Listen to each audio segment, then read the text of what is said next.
Sunday for more than 1,500 seniors.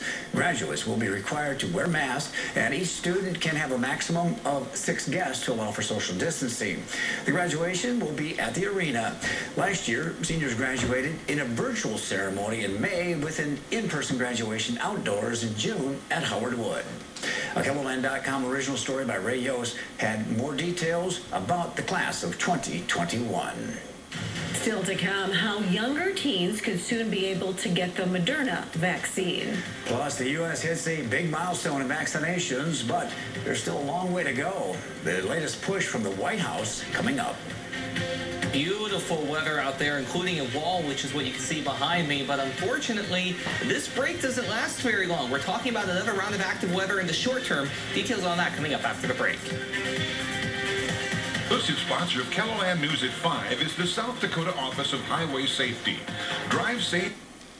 Well, it's quite rare for these two offices to overlap in this way and intersect, but the idea here, you've got such an overlap and intersection of the underlying facts in this case. So the idea of having the statute of limitations clock potentially being able to run out. Remember, as my colleague was speaking about, the idea here that you had to delay this whole experience because of the Supreme Court cases back and forth, that it prolonged it perhaps, not unnecessarily, it's important to get that resolved, but it prolonged it in such a way that you're now up against not only Cy Vance's potential retirement from office, but also the idea of limitations period. And so not wanting to duplicate efforts shows you that both of them having to gain from the other. I may have had a deposition here, you may have had an interview in this area, you may have documents that I need. Why reinvent the wheel? So combining forces in this way shows you that there is a common set of facts that are at play here. The idea of the manipulation of potentially the assets that you have to either inflate or deflate depending upon what gain you'd like to have or tax benefit.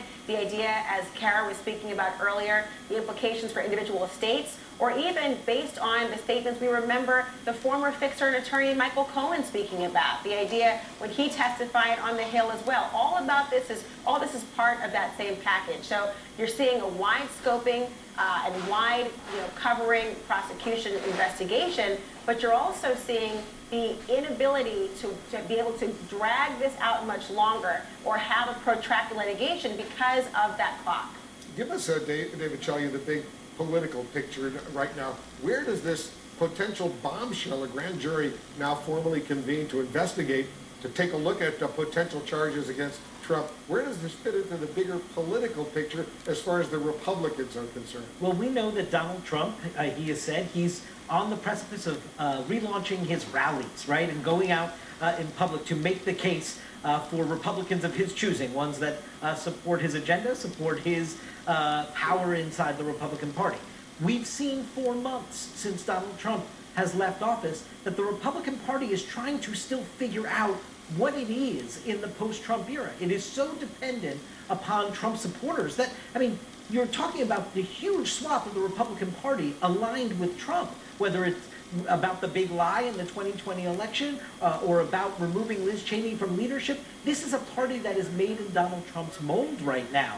And yet they're trying to figure out how do we then go beyond Trump into the future to try and win back the House, the Senate, the 2024 presidential campaign. So taking the past and all of Donald Trump's controversies and making that front and center again is not going to be a welcome development. I also think there's just also historically for the presidency, right, to see a former president potentially have criminal charges brought against them. This is a whole new phase of what a post-presidential life could be like. Not surprising to say that about Donald Trump. He didn't really fit any of the norms during his presidency, and it looks like he's not going to fit many of the norms potentially in his post-presidency either. And Dave Ehrenberg, if you're the former president right now, how worried should you be? Well, I think you've got to be very worried.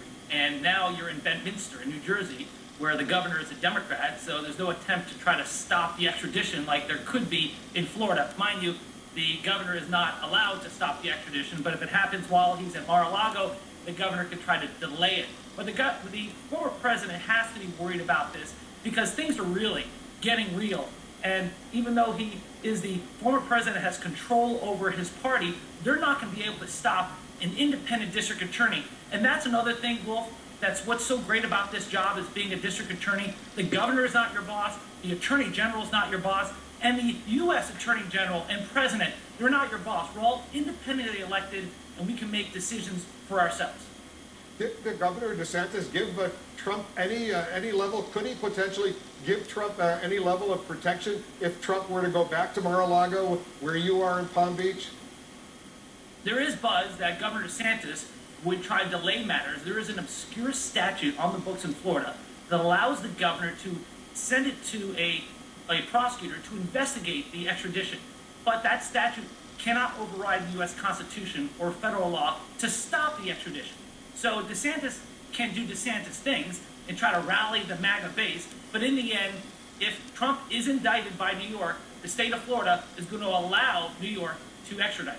Dangerous development unfolding right now. It's going to keep us busy for the next several weeks and potentially months. We'll see what happens. Dave Ehrenberg, Laura Coates, David Chalian. Guys, thank you very, very much. It showed reduction of wrinkles, even deep wrinkles. 4 months. In Oneida, Austin Goss, Dakota News Now. Well, coming up, we had a nice day today. We really did. Look at that shot from downtown Sioux Falls. What does tonight hold? Phil Schreck's first alert forecast when we come back here on KSFY. Phil's excited. Trust me. As a person with disability. Hey, Nick, but what were all those?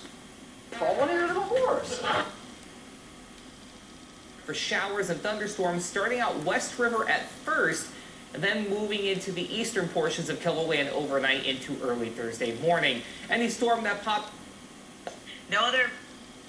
Actually, Saturday and Sunday were below. Secretary of State.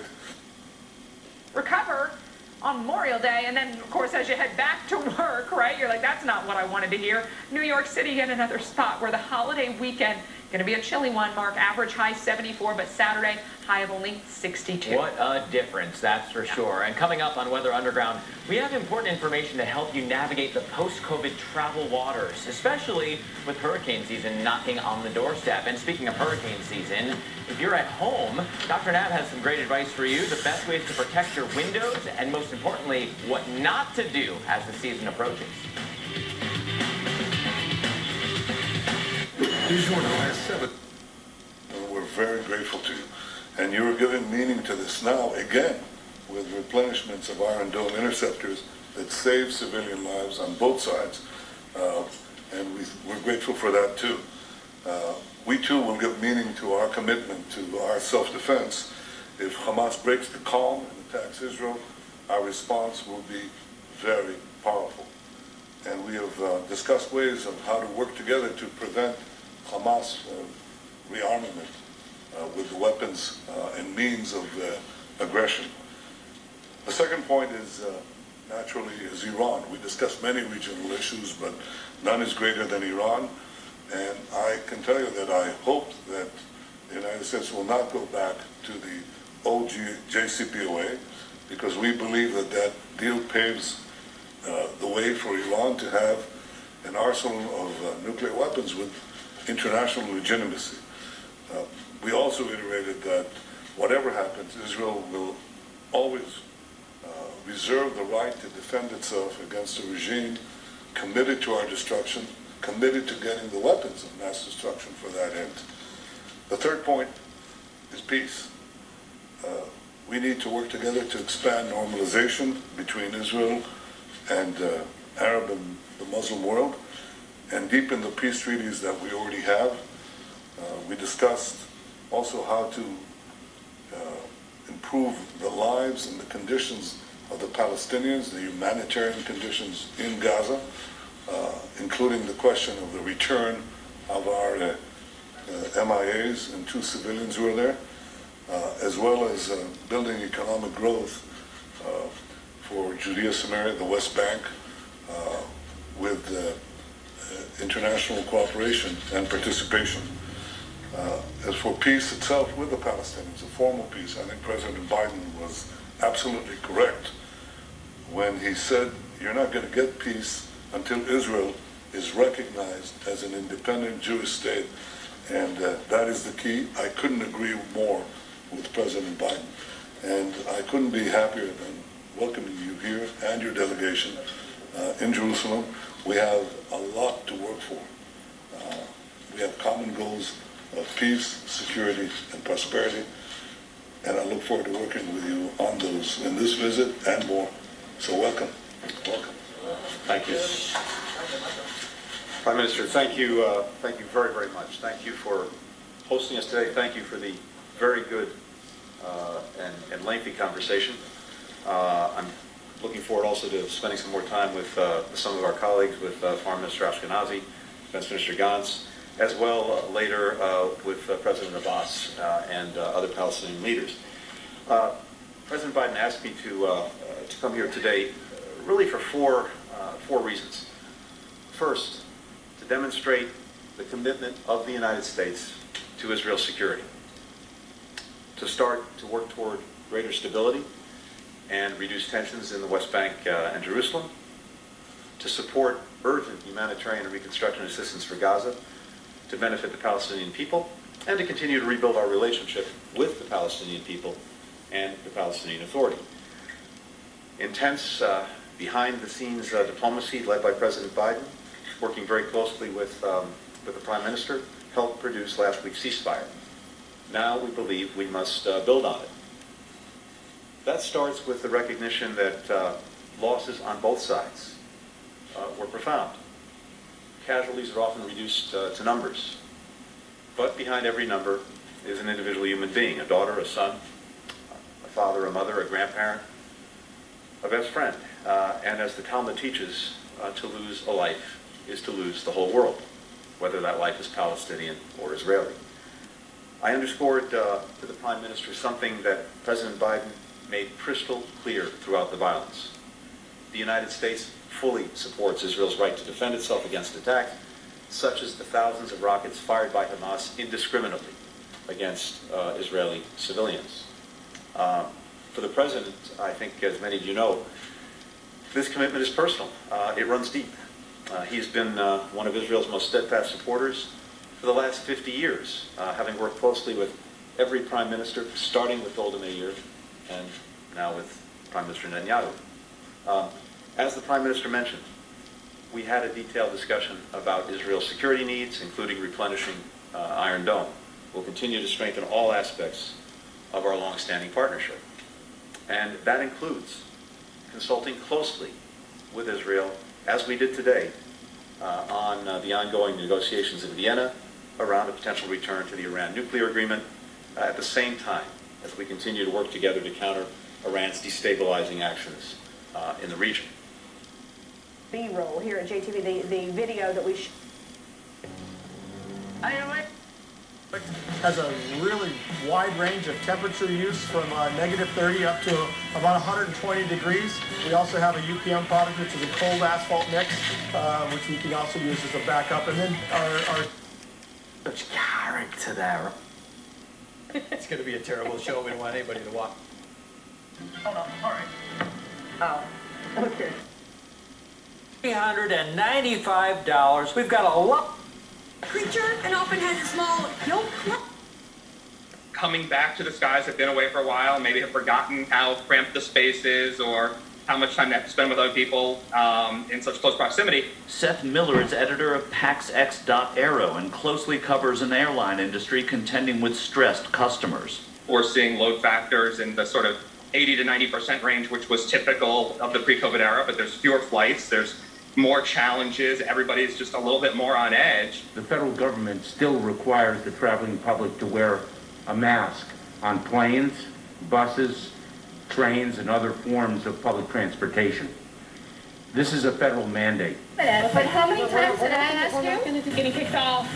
Pushback over a mask mandate in the skies, if no longer in the streets, has airlines and the FAA taking a stern approach. When a passenger between Honolulu and Seattle was fined over $50,000 for disrupting the flight and attempting to enter the cockpit. Airlines can decide that they no longer want you as a customer. They can put you on a no-fly list. They can, if so compelled, decide to take away all your frequent flyer points. Nicole, the FAA reports over 1,500 incidents this year alone. Compare that to about 150 in 2019. It's stark, and I see it here at my beloved LAX. It's busier here now. I had a flight attendant tell me last week, come over the air actually and tell the whole passenger load there, playing on a meme, keep calm with your carry-on. That's what people have to do this weekend, Nicole. Absolutely, Michael. All right. Michael Shore reporting live. Thank you. Well, he can't even walk yet, but this 8-month-old boy is almost fully vaccinated against COVID-19. He is the youngest person in the world to get 2 doses of the shot. We will hear from his parents. Plus, Allison Harris is live in D.C. Nicole, Presidents Biden and Putin set to have their first face-to-face meeting as President Biden telling reporters just now sanctions are in play against Russian ally Belarus. You've been taking mental health med. Somehow the Mets are 3-3 in those 6 starts, and just Brooklyn up 1-0. I want to be the best. 19. And they're made right here. I cried and I cried and I cried. Caused by reduced tear production due to inflammation, you take it on. It was Oscar, him and his greaseball temper. Nothing in a different way. That's faster than you think. And what you're selling tomorrow. Now, let's get back to the show. Listen! Squidward, please let us in! So why do I feel so bad? Mary, I've been trying for some time to court you. Would it be all right?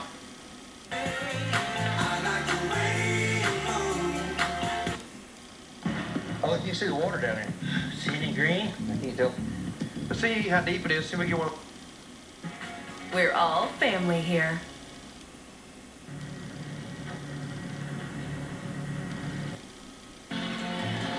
Life can be a lot to handle. This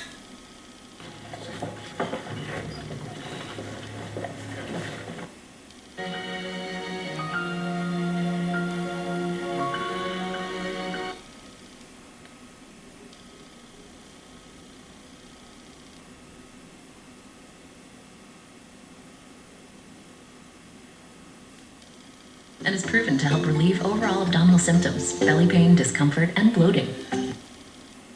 But sometimes they look at the case the way they've been trained. Mr. Alonso went farther than I've ever heard him on air.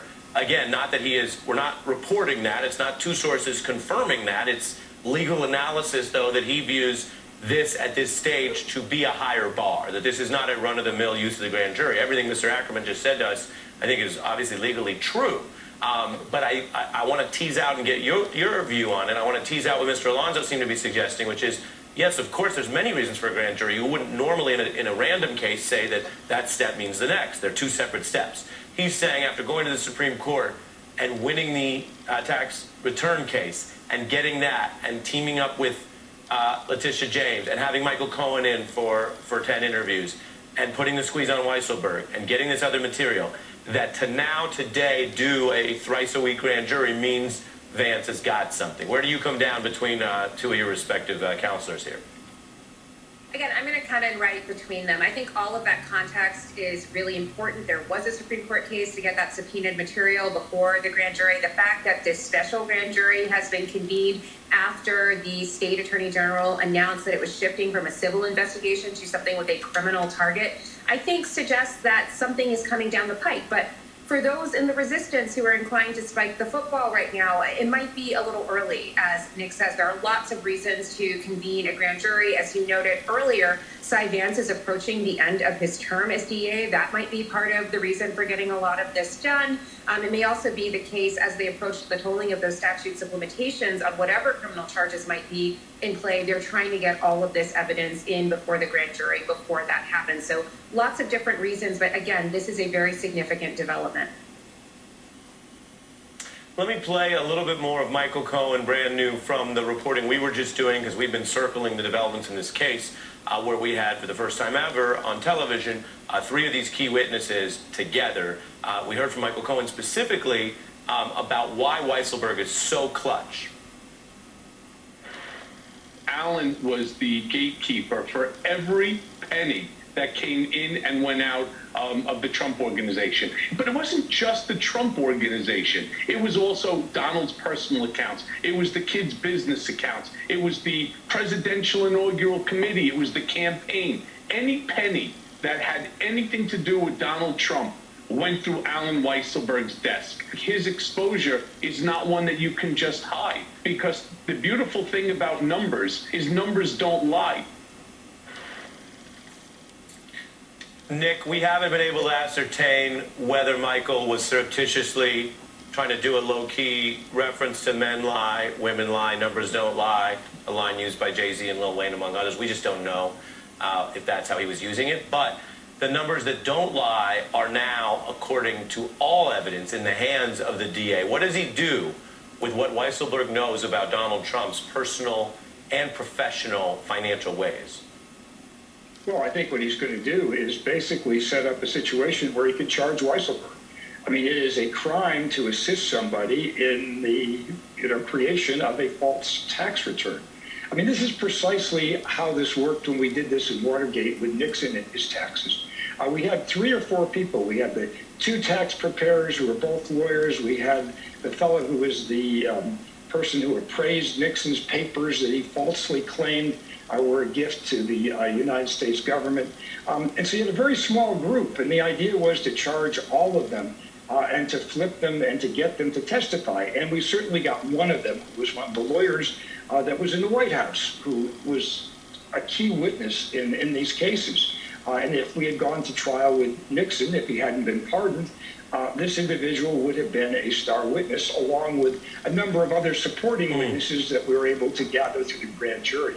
But again, I think the point that was made last night, which I think was very important by all 3 of those people that you had on, was that they expect to see all of the players in this thing be charged with crimes. And I think that is very likely what's going to happen, because they all played a role. This is not the type of crime that one person does on his own. You need a tax preparer. You need somebody to bring the numbers in. You need an appraiser who's going to give you a false number for property. So you've got a lot of different people who are all going to be looking for their own interests. So, Nick, let me... Okay. Well, it's just extraordinary here. And there's a beautiful crossover. This is all beautiful. But playoffs are underway across the state. A few teams have already punched their ticket to the state tournament set for May 31st through June 1st at Fall Stadium. KELO's Grant Sweeter has a breakdown of each region.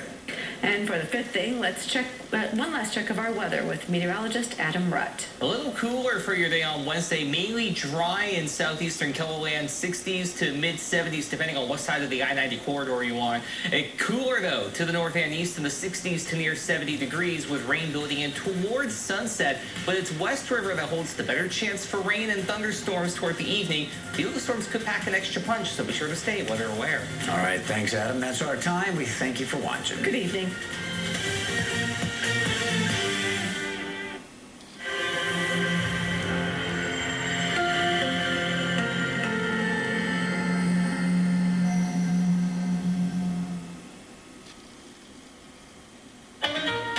Tonight, a year after the murder of George Floyd, his family meets with President Biden at the White House as police reform stalls in Congress.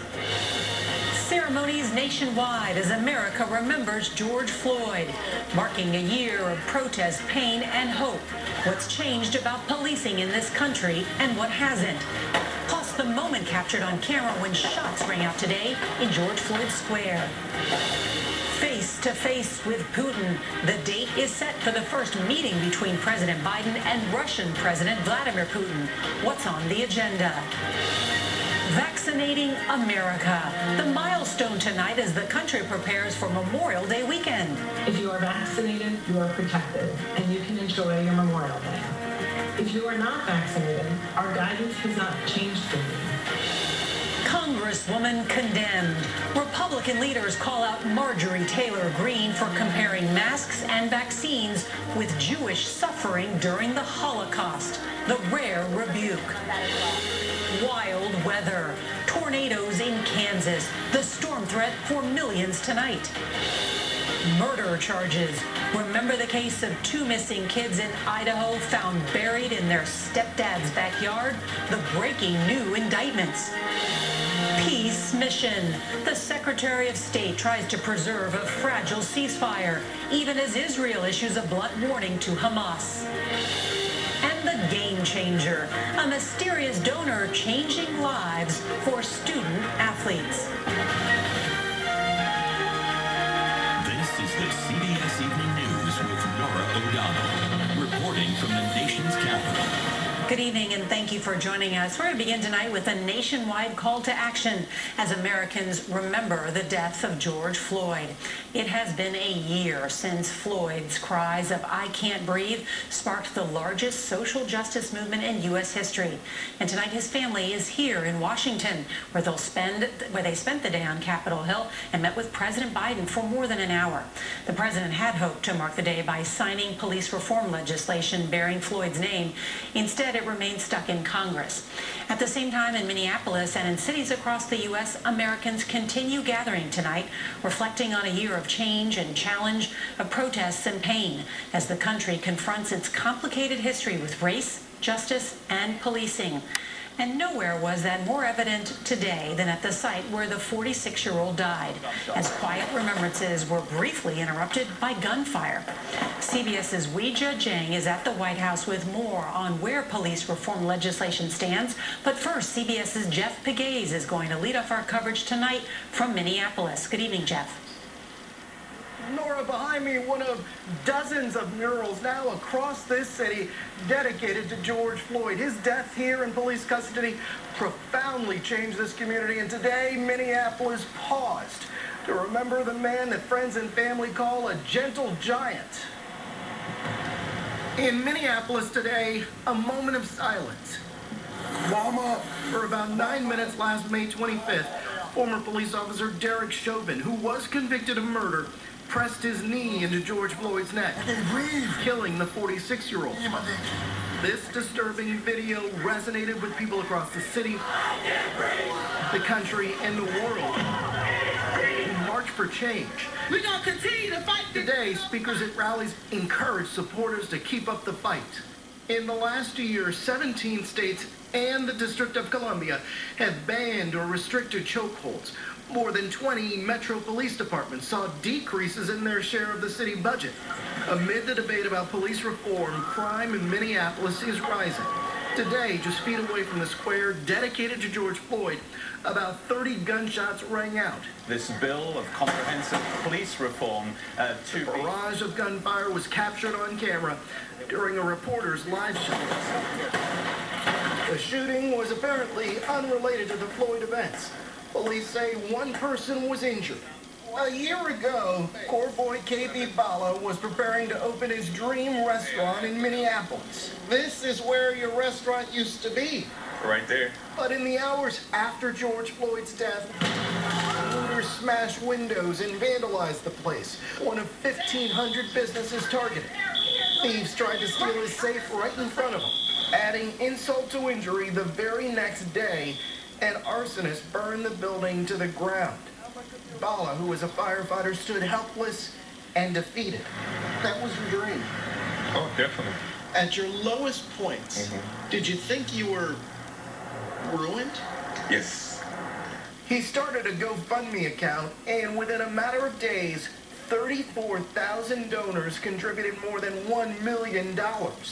And now his dream has come to reality again, with a new restaurant, thanks to the generosity of complete strangers. It's almost as if they were investing in you.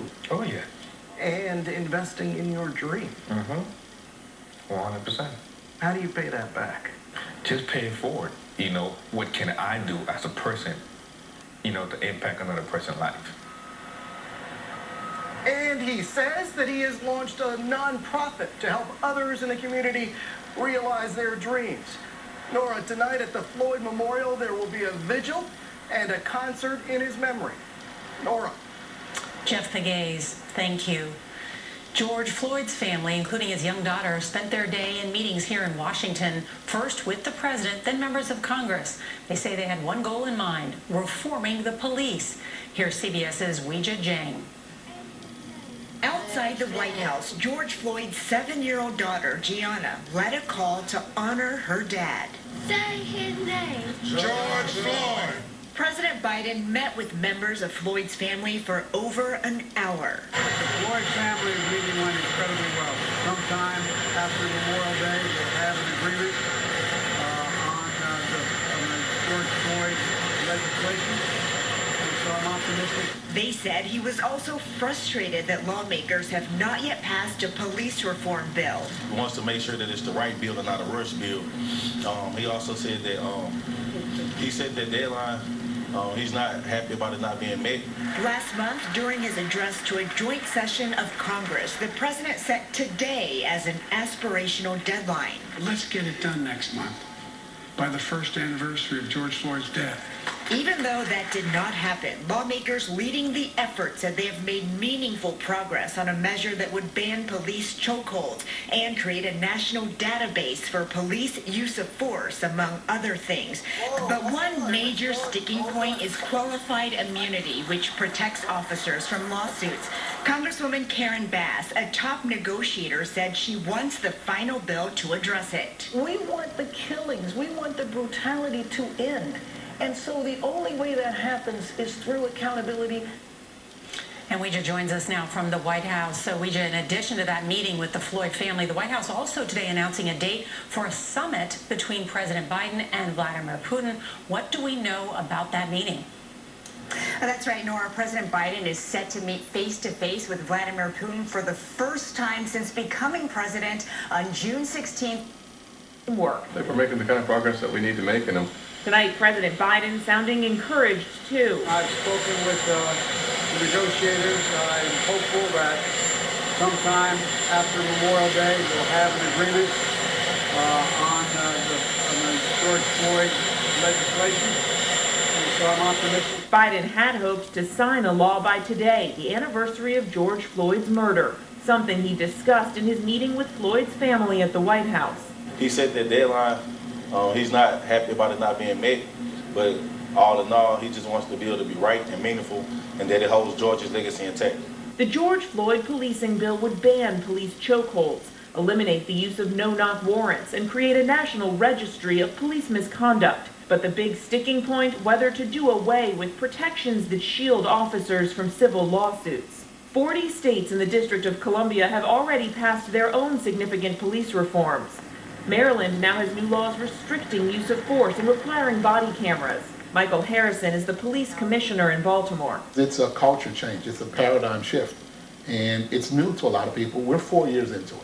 Have you found some resistance, or do you feel that everyone is in agreement on the common cause here? Well, in the beginning, like anything, people people reject what they fear.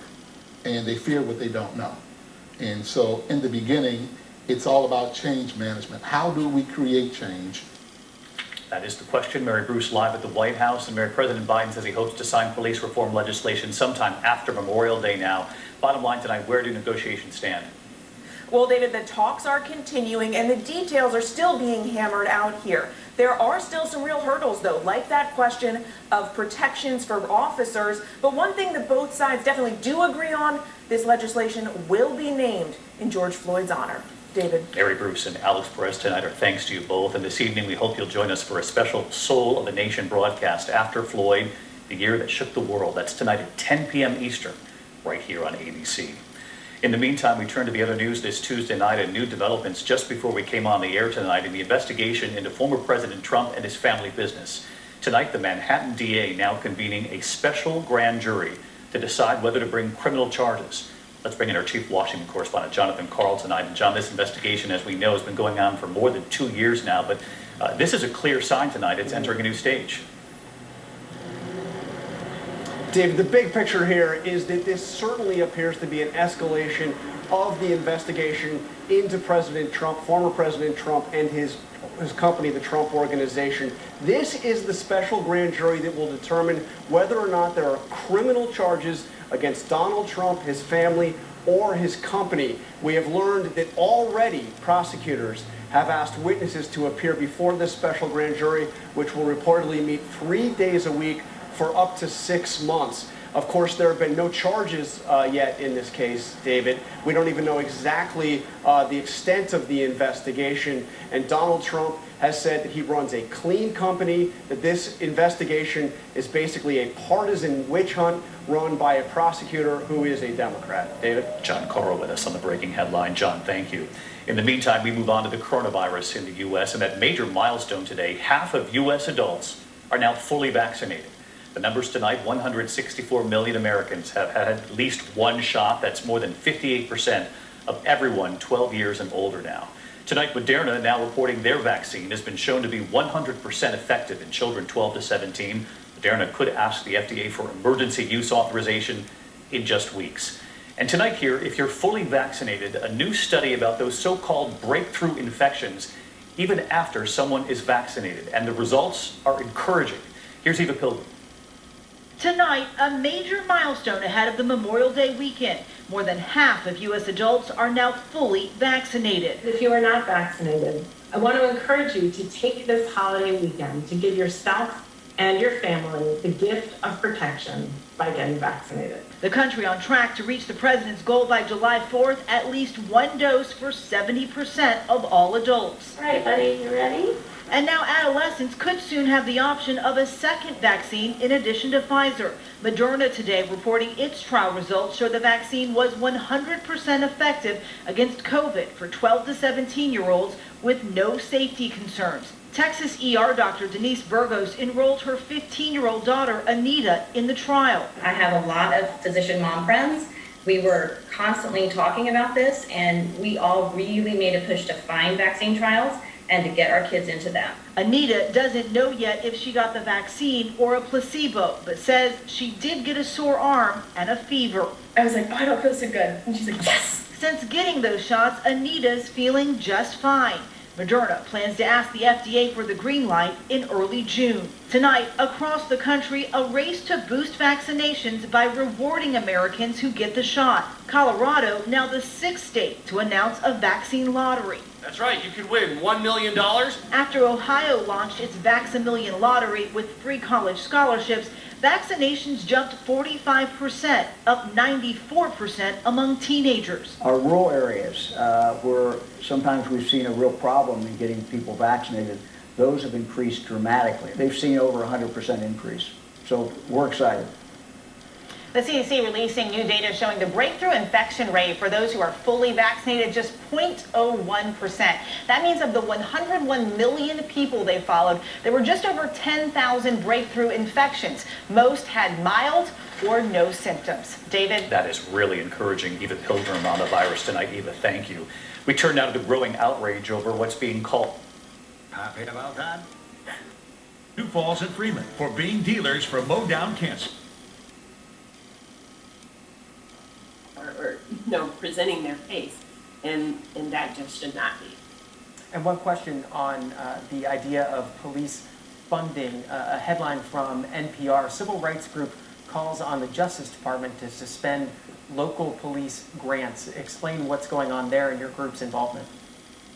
Sure, we sent a letter to the Department of Justice, basically asking for them to vigorously enforce Title VI and to use the authority of Title VI to stop or to pause any grants to police departments and to really do a review of police departments to make sure that they are not violating Title VI, which says that recipients of federal funds cannot be engaged in discrimination. And we think it is a powerful tool that is underutilized. And we hope to see that change, and so the letter was asking for that there be a review of police departments, that there be a review. We're also asking the Department of Justice to re-implement pattern and practice investigations, which have been largely absent over the last 4 years, to really, take on the role that was meant for the Department of Justice in sort of protecting the civil rights of folks throughout the country, and to use every tool that they have to make sure that this behavior and practice and sort of systemic problem doesn't continue with police departments across the country. Time for a few more calls this morning. Nikki is waiting in Rockaway Park, New York. If you could even find it. There's so much occurs. Up next with the panel, President Biden sets the date for a summit with Russian leader Vladimir Putin. This program is brought to you by Terminix, the only made for.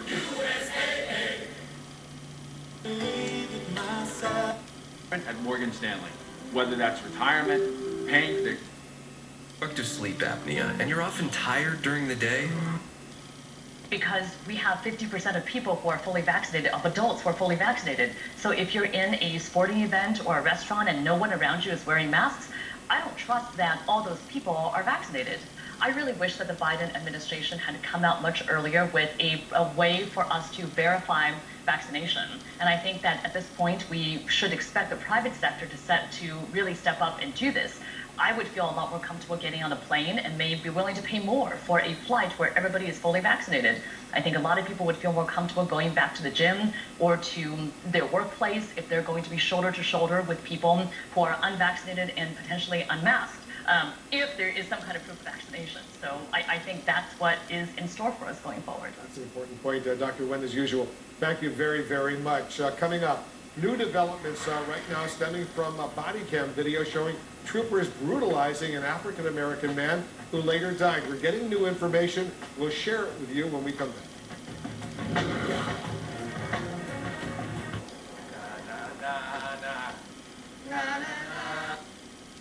We'll actually start out Wednesday the same way. More sunshine, but then clouds will be building in throughout the day. We will start to see showers and thunderstorms developing in southwestern South Dakota. This is around 5 o'clock for tomorrow night. They will then race to the east. And that threat for severe weather will exist really all evening long, but then will start to kind of diminish after midnight tomorrow night. So that's where that risk for severe weather is. It's a slight risk. It's 2 out of 5 on the scale. So that's where the more numerous severe storms will be. And it looks like we'll be getting some pretty beneficial rain from this when all is said and done. Most of us in those shades of blue, at least, getting about a ½ inch to an inch of new rainfall. Well, let's talk about the 10-day forecast starting out in Sioux Falls. Still in the 70s tomorrow, but then we fall to the mid-60s on Thursday. We'll be seeing quite a bit of rain during the day, too. Holiday weekend arrives, and we're going to be staying in the mid to upper 60s in the Sioux Falls area. Still tracking some spotty showers and storms during that, so we warm up at the end of next week. Every bubble, every day. Doug? To show some of the history before, during, and after the Tulsa Race Massacre. So that'll be airing both on C-SPAN and on American History, C-SPAN 3. But Ms. Barrett, I'll let you finish. We'll make sure to calendar that, and thank you for highlighting the centennial. LDF does work in Tulsa as part of our Justice and Public Safety campaign, and our project. We work very closely with Tiffany Crutcher there in Tulsa, who is the sister of Terrence Crutcher, who was killed by police there in Tulsa. And we actually recently released a report on policing in Tulsa and the call to transform public safety. And couldn't agree with the caller more about, the need for folks to really educate themselves about what's happening in this country. To pay attention to the news, but also to do your own sort of investigation and learning, so that you are fully aware of what's undergirding what's happening with policing in this country in terms of the history of race and racism, and how that feeds into this problem with policing, where we're seeing, again, communities of color and Black people in particular have disproportionately having their interactions with police result in death. Last call for you. This is Brian out of Triangle, Virginia, Republican. Brian, you're on with Lisa Kyler Barrett. Yes, good morning. Just a couple comments and something I'd really like your feedback on. As somebody who's been watching what's been going on over the past few years, I feel like there's a problem in the black community with a complete lack of respect for law enforcement. The vast majority of cases that I've seen involve people resisting, people not complying with simple commands, and nobody's talking about this. And you're just perpetuating this idea that it's because of racism. America is probably one of the, if not the least racist countries in the world. And I am married to a black woman. She was born and raised in Ethiopia, and I have a mixed race son. A woman called earlier talking about living in fear, and I believe you mentioned that it's sad that parents have to talk to their kids about how to interact with law enforcement. But I'm sorry, that's the conversation that's not happening. That's why so many younger generations are behaving the way that they are. I'm proud that I talk to my son all the time about how to interact with law enforcement. And let's be honest. If you're having an interaction with law enforcement, it's probably because you did something wrong. Ms. Barrett, give you the final minute or so here. Wow, so much to address there. I do think, knowing the history of this country, we can't deny that there are issues. This country has an issue and a history with regard to race. We have amendments that were enacted because of the history of this country with regard to race. What we are seeing in terms of disproportionate impacts for, attacks on civil rights or violations of civil rights are most often based on race. There's a disproportionate impact based on race, negative impact based on race. I appreciate the caller's, sentiments. I don't actually think that the majority of black people have a lack of respect for law enforcement. They have a genuine and reasonable, I would say reasonable, concern about interactions with law enforcement based on what we've seen in our community that can result from interactions with law enforcement. And no one's saying that every interaction is a negative interaction, but what we are saying is that there's a systemic problem given the disproportionate number of interactions for people in the African American community that result in death or that result in brutalization, beating, dragging, as we've seen with, over the last few days with video of Ronald Green in Louisiana. And so I do think the video, the testimonies, the real life stories that folks shared push back against this idea of that it's not happening. We're seeing it happen for ourselves. And I would say, respectfully, the conversations that black parents have to have with their children are beyond just how to properly behave. It is a conversation about we need to make sure that you come home alive. And the issue is that police don't get to be the judge and jury and executioner. They are charged with enforcing or upholding the law, but they do not get to be the judge, the jury, and as I said, the executioner. That's not their role.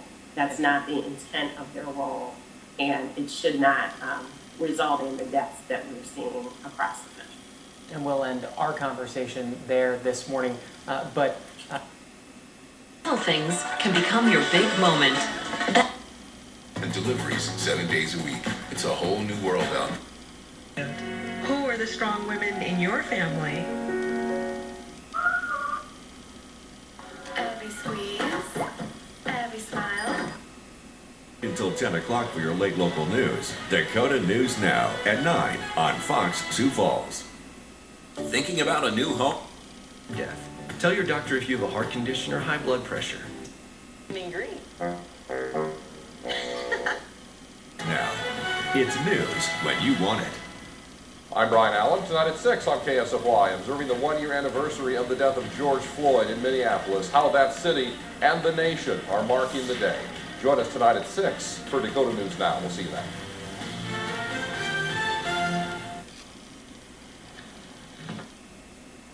Especially north.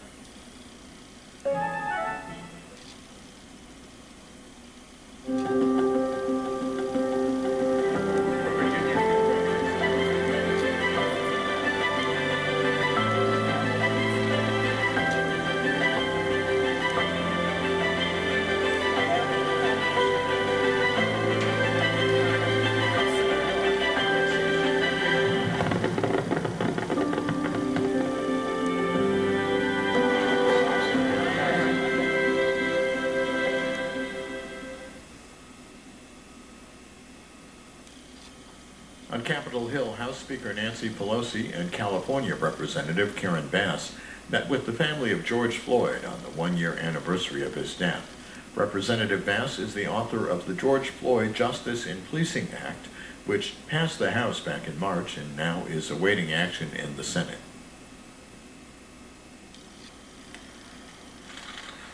Good morning, everyone. There are many honors afforded as Speaker of the House and other members of Congress. None that surpasses one that I have today to welcome the family of George Floyd back to the Capitol. They've been here before to help us pass the George Floyd Justice and Policing Act. On that day, they said, in honor of Gianna, beautiful Gianna, would we name the bill in the honor of George Floyd? Our response was only if it meets your standards. And here we are today, hoping to pass a bill, named the George Floyd, that meets his standards. Following the murder of George Floyd, which today we observe the one-year commemoration of, people around the world flooded the streets for days and weeks, millions of people. Gianna said, my daddy will change the world.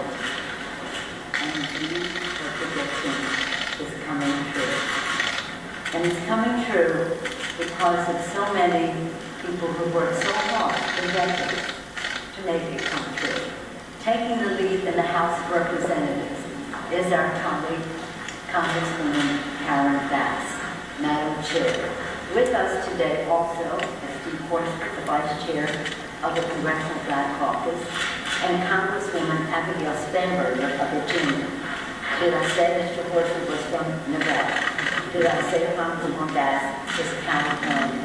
And they join us in welcoming the entire family and friends of George Floyd. We bring really honor to the Congress by visiting us today. We hope to bring comfort to your family by passing the final bill very soon. With that, I'm pleased to yield to the distinguished angel of it all for us, Madam Chair, Congresswoman Karen Bass, California. Read, exposed. The powerful held accountable with in-depth journalism led by award-winning journalist Lee Zurich. Download Investigate TV for your Roku and Amazon Fire devices.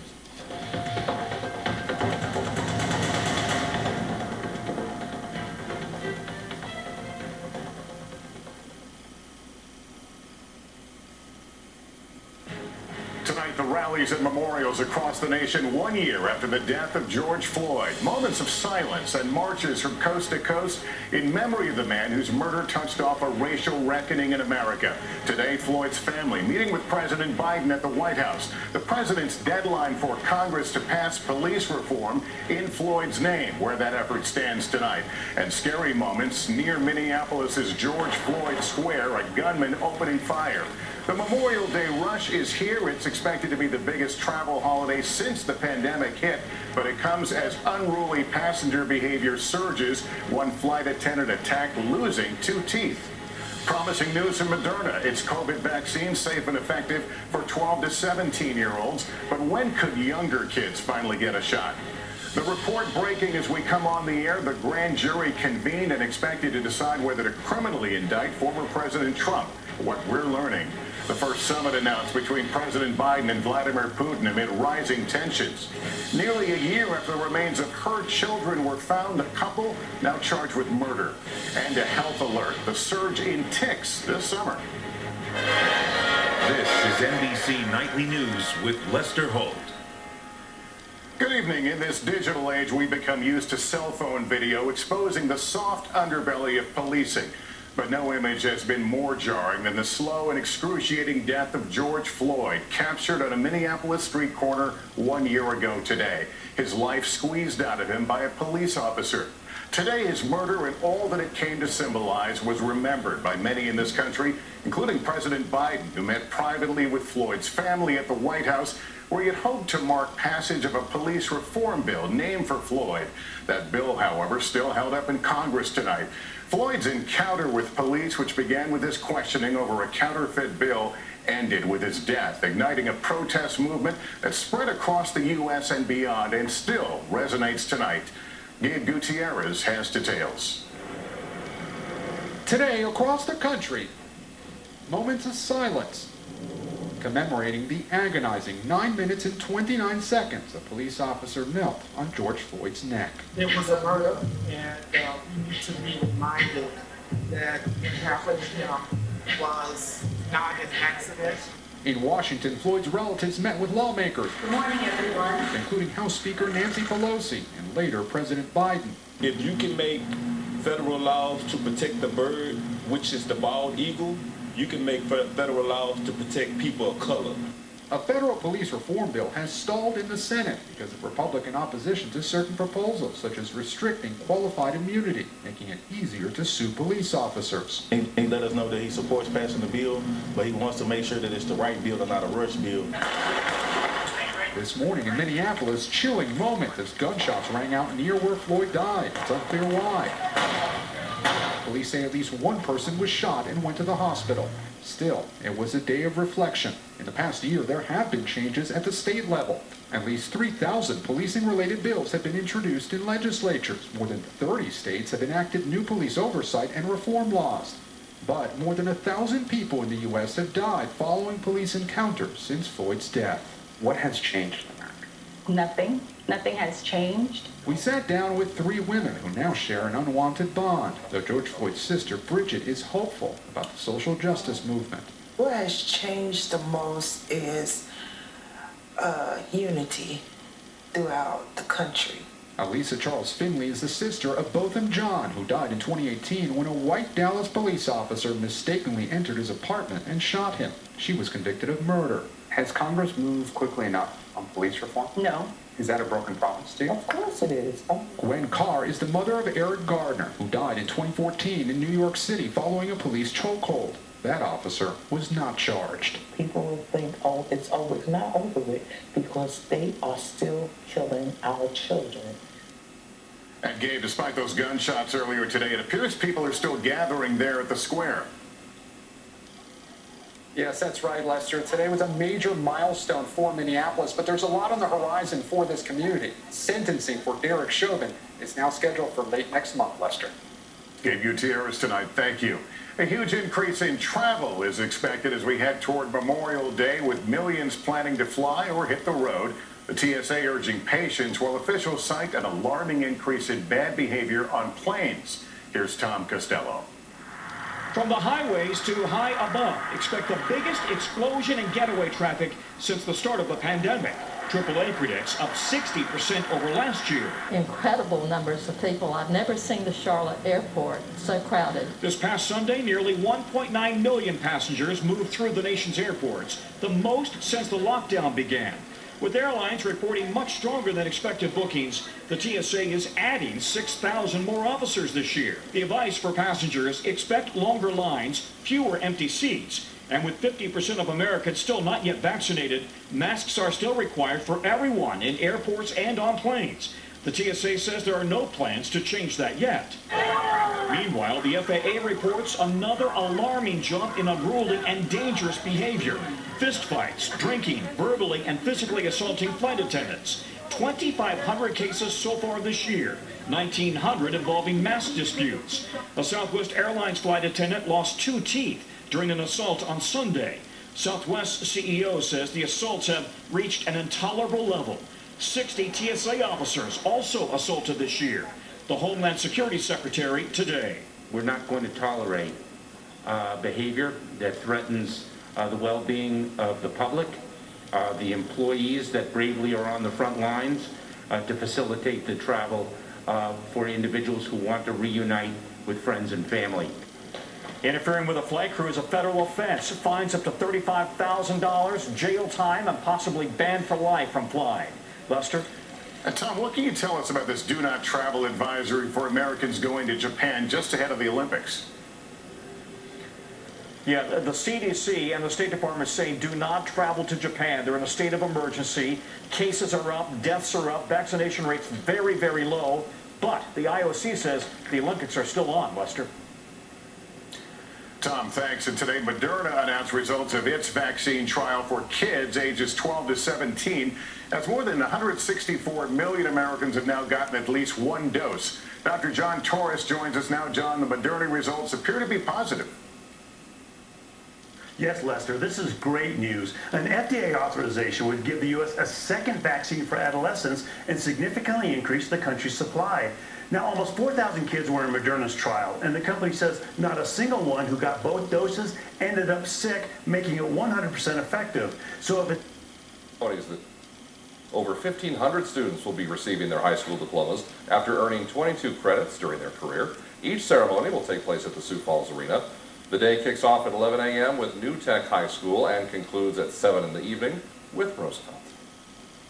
The need for blood donations is at an all-time high. This Friday, you can help the community blood bank by taking part in the Lend an Arm Blood Drive. The event is at Shields from 9 in the morning to 5 in the afternoon. You do need an appointment to participate, and donors must be at least 17 years old. All blood types are encouraged to donate. And we're just asking people to, you know what, make a difference this weekend. Make sure that you roll up your sleeve, give a pint of blood, save 3 people's lives in our community. For more information, including a link to schedule an appointment, you can check out this story on your Dakota News Now app. Just search the words Lend an Arm. Some historic work is going on in the town of Oneida.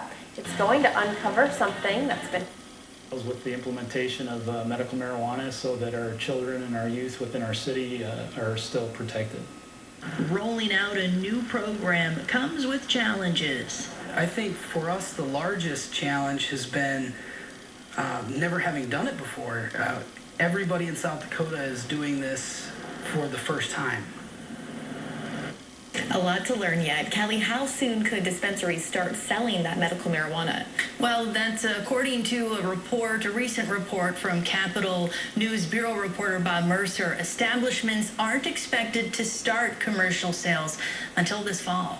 All right, thanks, Kelly. Several communities in South Dakota are preparing for medical marijuana. In Spearfish, the city council wants to update city code to prohibit the consumption and smoking of cannabis in public places. The Fort Pierce City Council will also hear an ordinance dealing with medical marijuana. And coming up tonight at 10, I'll show you what the Sioux Falls City Council has planned for a possible ordinance as well. Well, we warned you, there is even more road construction starting next week in Sioux Falls. On Tuesday, June 1st, crews will begin work on the 26th Street Bridge over Interstate 29. Drivers should be prepared for delays. The $5.2 million project is expected to be complete by September 10th. But just in time for the Memorial Day, a campground at Lake Ponset is welcoming back campers. The Lake Ponset Estates campground was hit hard by flooding in 2019. Couple Lance Carter Schmidt visited the area today to see how the recovery has come along the last 2 years. After a long winter and wet spring 2 years ago, in 2019, the Lake Ponset Estates campground found itself underwater. Vic Erlacher and his wife are the campground managers and live here year-round. There were days they had to use a four-wheeler to get to and from their home.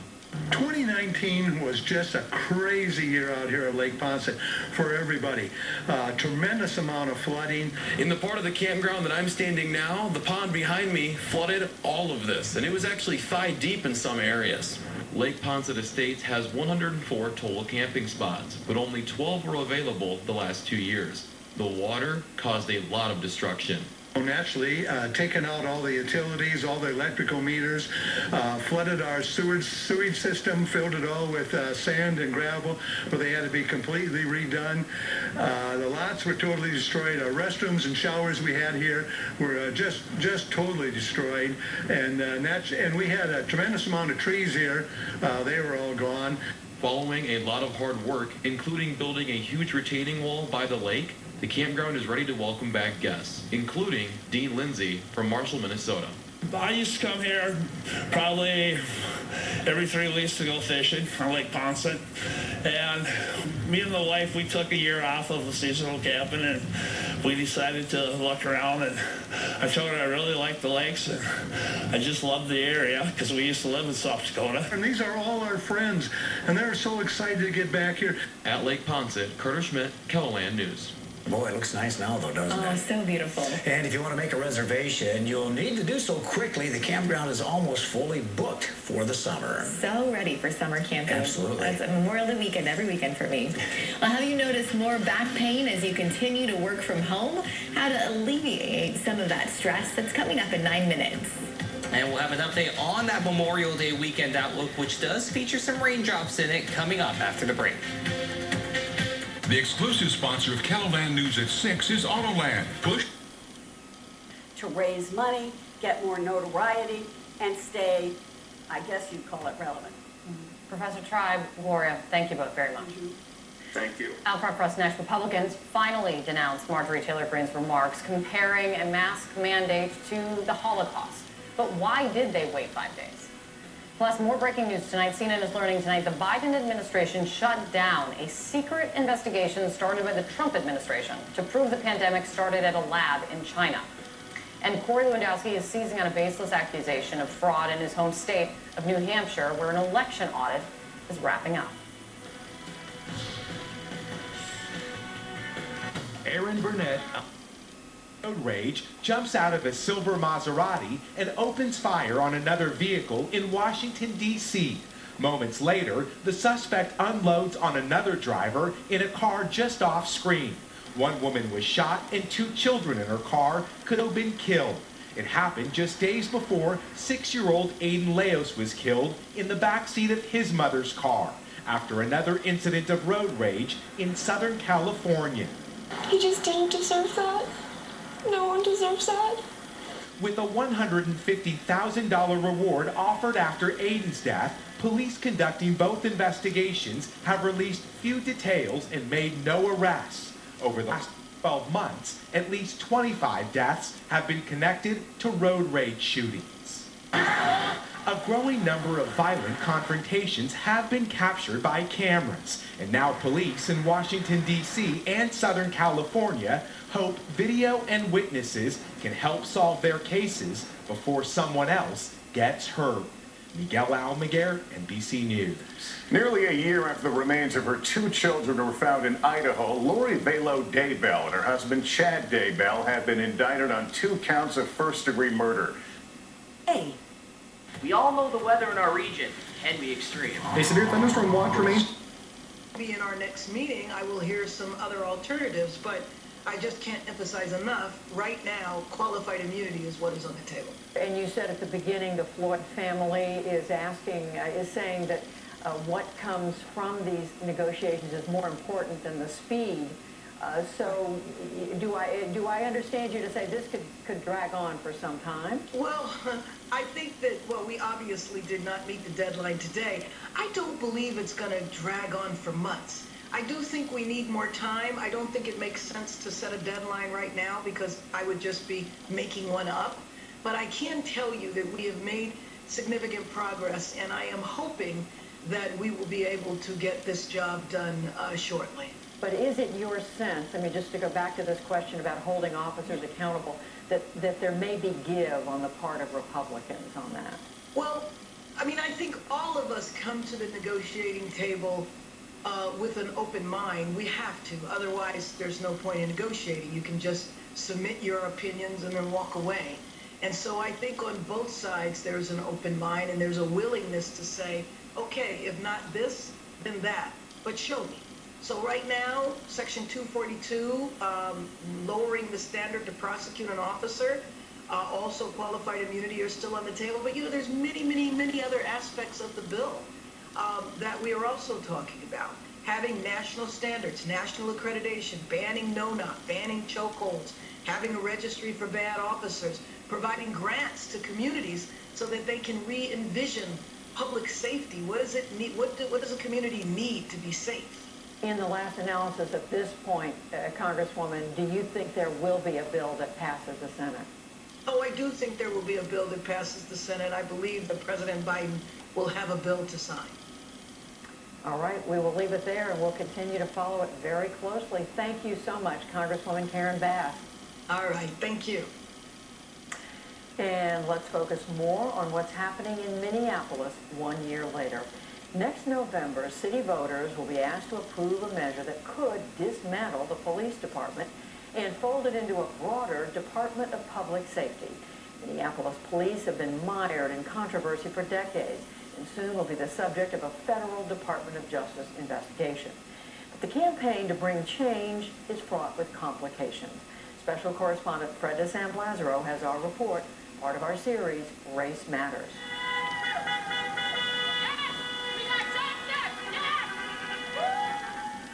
Derek Chauvin's conviction for the murder of George Floyd brought celebration and relief in Minneapolis after nearly a year of anguish, protest, destruction. It was short-lived. A 10-year-old with a gunshot wound to the head. Why is this community not angry?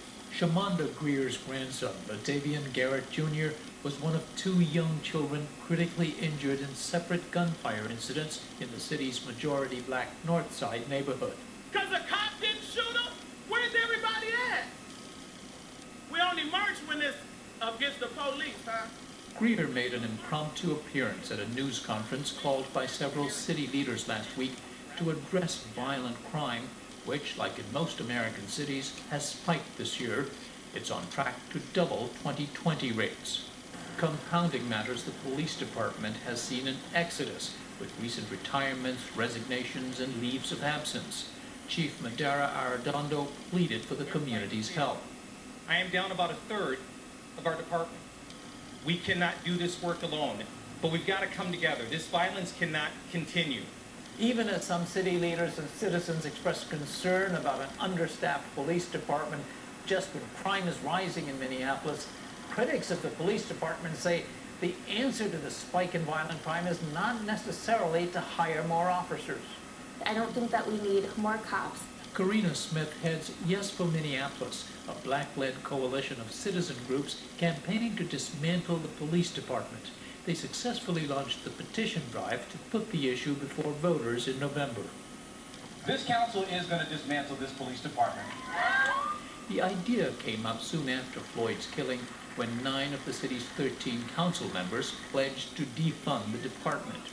Smith says the slogan simply means folding armed police officers into a larger public safety department that can respond with a wider range of skill sets.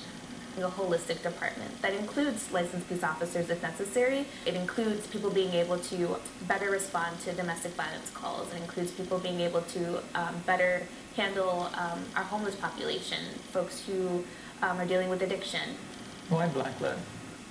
I think black-led because people at the forefront and most impacted should be leading the change.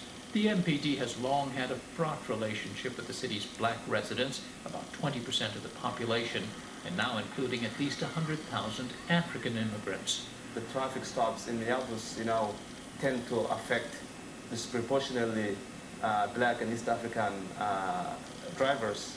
Former public radio journalist Mukhtar Ibrahim founded a news startup called Sahan Journal, focusing on issues in the growing immigrant communities. It published this video last December in an article about a traffic stop in 2015 involving 4 Somali youths. Plain and simple, if you with me, I'm going to break your leg before you get a chance to be honest. I don't screw around. Can you tell me why I'm being arrested? I feel like arresting you. Months after one of the 4 youths in the car filed an official complaint, the officer, Roderick Weber, was fired, ostensibly for these comments. But when freelance journalist Tony Webster, working for Sahan Journal, sued to get the full record, it turns out there was a lot more in that exchange, captured on audio from cameras of backup officers who were called to the scene. Hey, you know what? You remember what happened at Black Hawk Down when we killed a bunch of deer folk? I'm proud of that. Referring to the 1993 U.S. intervention in Somalia, made famous by the movie Black Hawk Down, Weber added, quote, "If we'd finished the job, you guys wouldn't be here right now," unquote.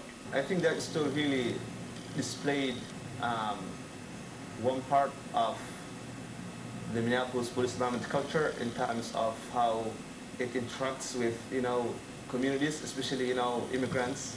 The officers who were present didn't say anything about it, acted as if there was nothing that happened. That's not unusual. Historian Bill Green says the Weber case is just one example of a pervasive culture of tolerance for racist and violent conduct. Of the nearly 2,600 complaints of police misconduct since 2013, 77 resulted in discipline, mostly suspensions or letters of reprimand. A Minneapolis Star-Tribune report last year found also that in the past 2 decades, 8 terminations were reversed in arbitration, which is required by union contract and protected by state law. None of that will change with the city's ballot initiative. The power of the police federation, for example, really comes from the state for all intents and purposes. The real place where we need to see systemic change is outside the hands of Minneapolis city governance. And that's not likely to change in Minnesota's legislature, where rural Democrats and especially Republicans express strong support for the police. Republican Senate Majority Leader Paul Gazelka says an honorable profession has been maligned for the misdeeds of a few. They are demoralized because there's this big blanket view by too many people that is harmful. We need the police to keep our streets safe. Yes for Minneapolis campaigner Smith admits the ballot measure won't preempt state law, but she says it would allow the city to reduce the minimum police staffing now required by the city's charter. In time, she says, Minneapolis can reduce its dependence solely on police for public safety. This first step for folks to be able to say, this is what we want, this is the direction that we need Minneapolis to head in, I think that that's part of it. Historian Green says it's a tough sell, even in a city known for its liberal politics. You have to respond to the person who owns a shop on the street corner who's worried about crime. Whether crime is going to crop up because people feel like now that we're not going to be held accountable because there are no cops around, no police around to deal with it. We are doubling down on safety beyond policing. For his part, Mayor Jacob Fry, also up for re-election, opposes the charter amendment.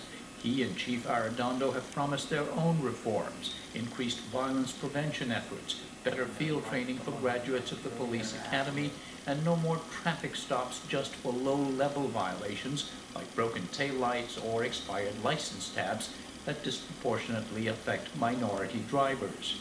And punctuating the campaign will likely be crime news that grabs the headlines. It's 2 kids now. What is gonna be a 3rd one this weekend? This is 2 kids now. When are y'all gonna step up? Tragically, a 3rd child was shot even before last weekend arrived.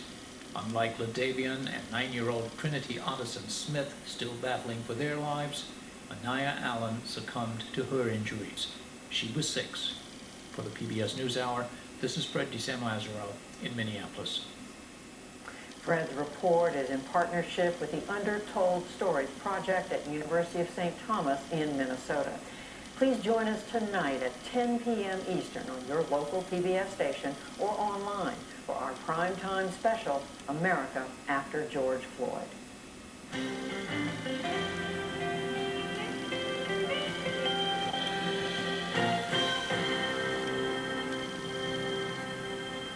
In the day's other news, Moderna announced its COVID-19 vaccine strongly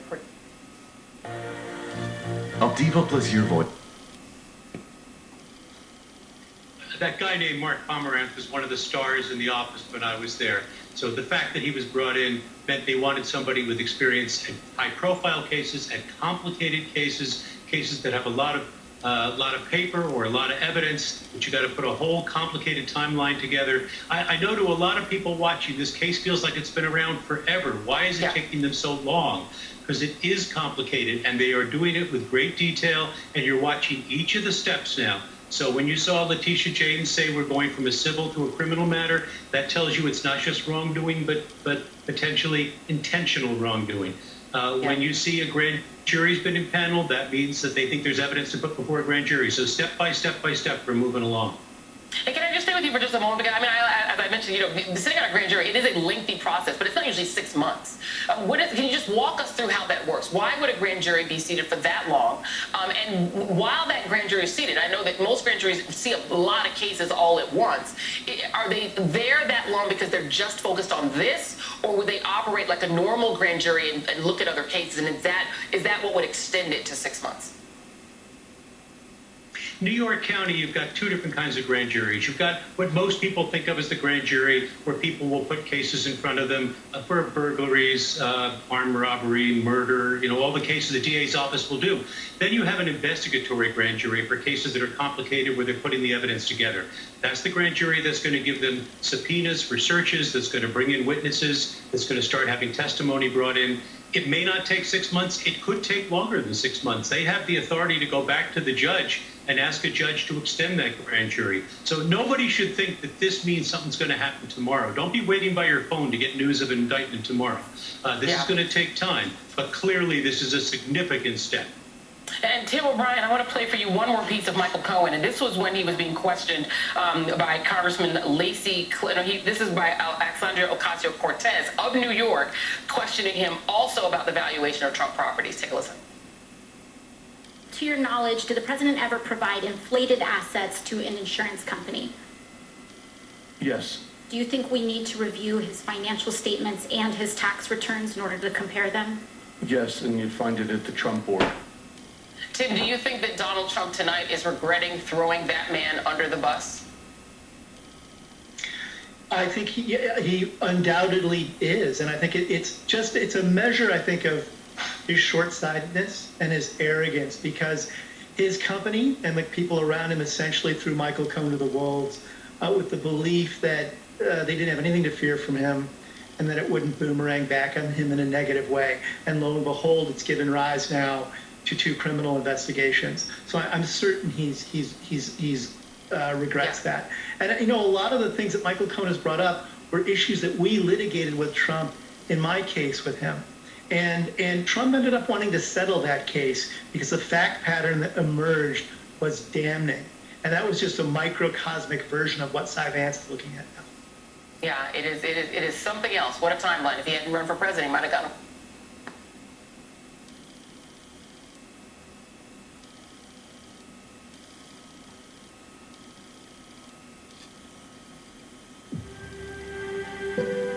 Madison and I haven't had the most romantic start.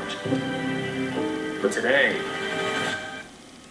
Full level, they know this. So who's gonna step up? I know someone. How about King Rambo?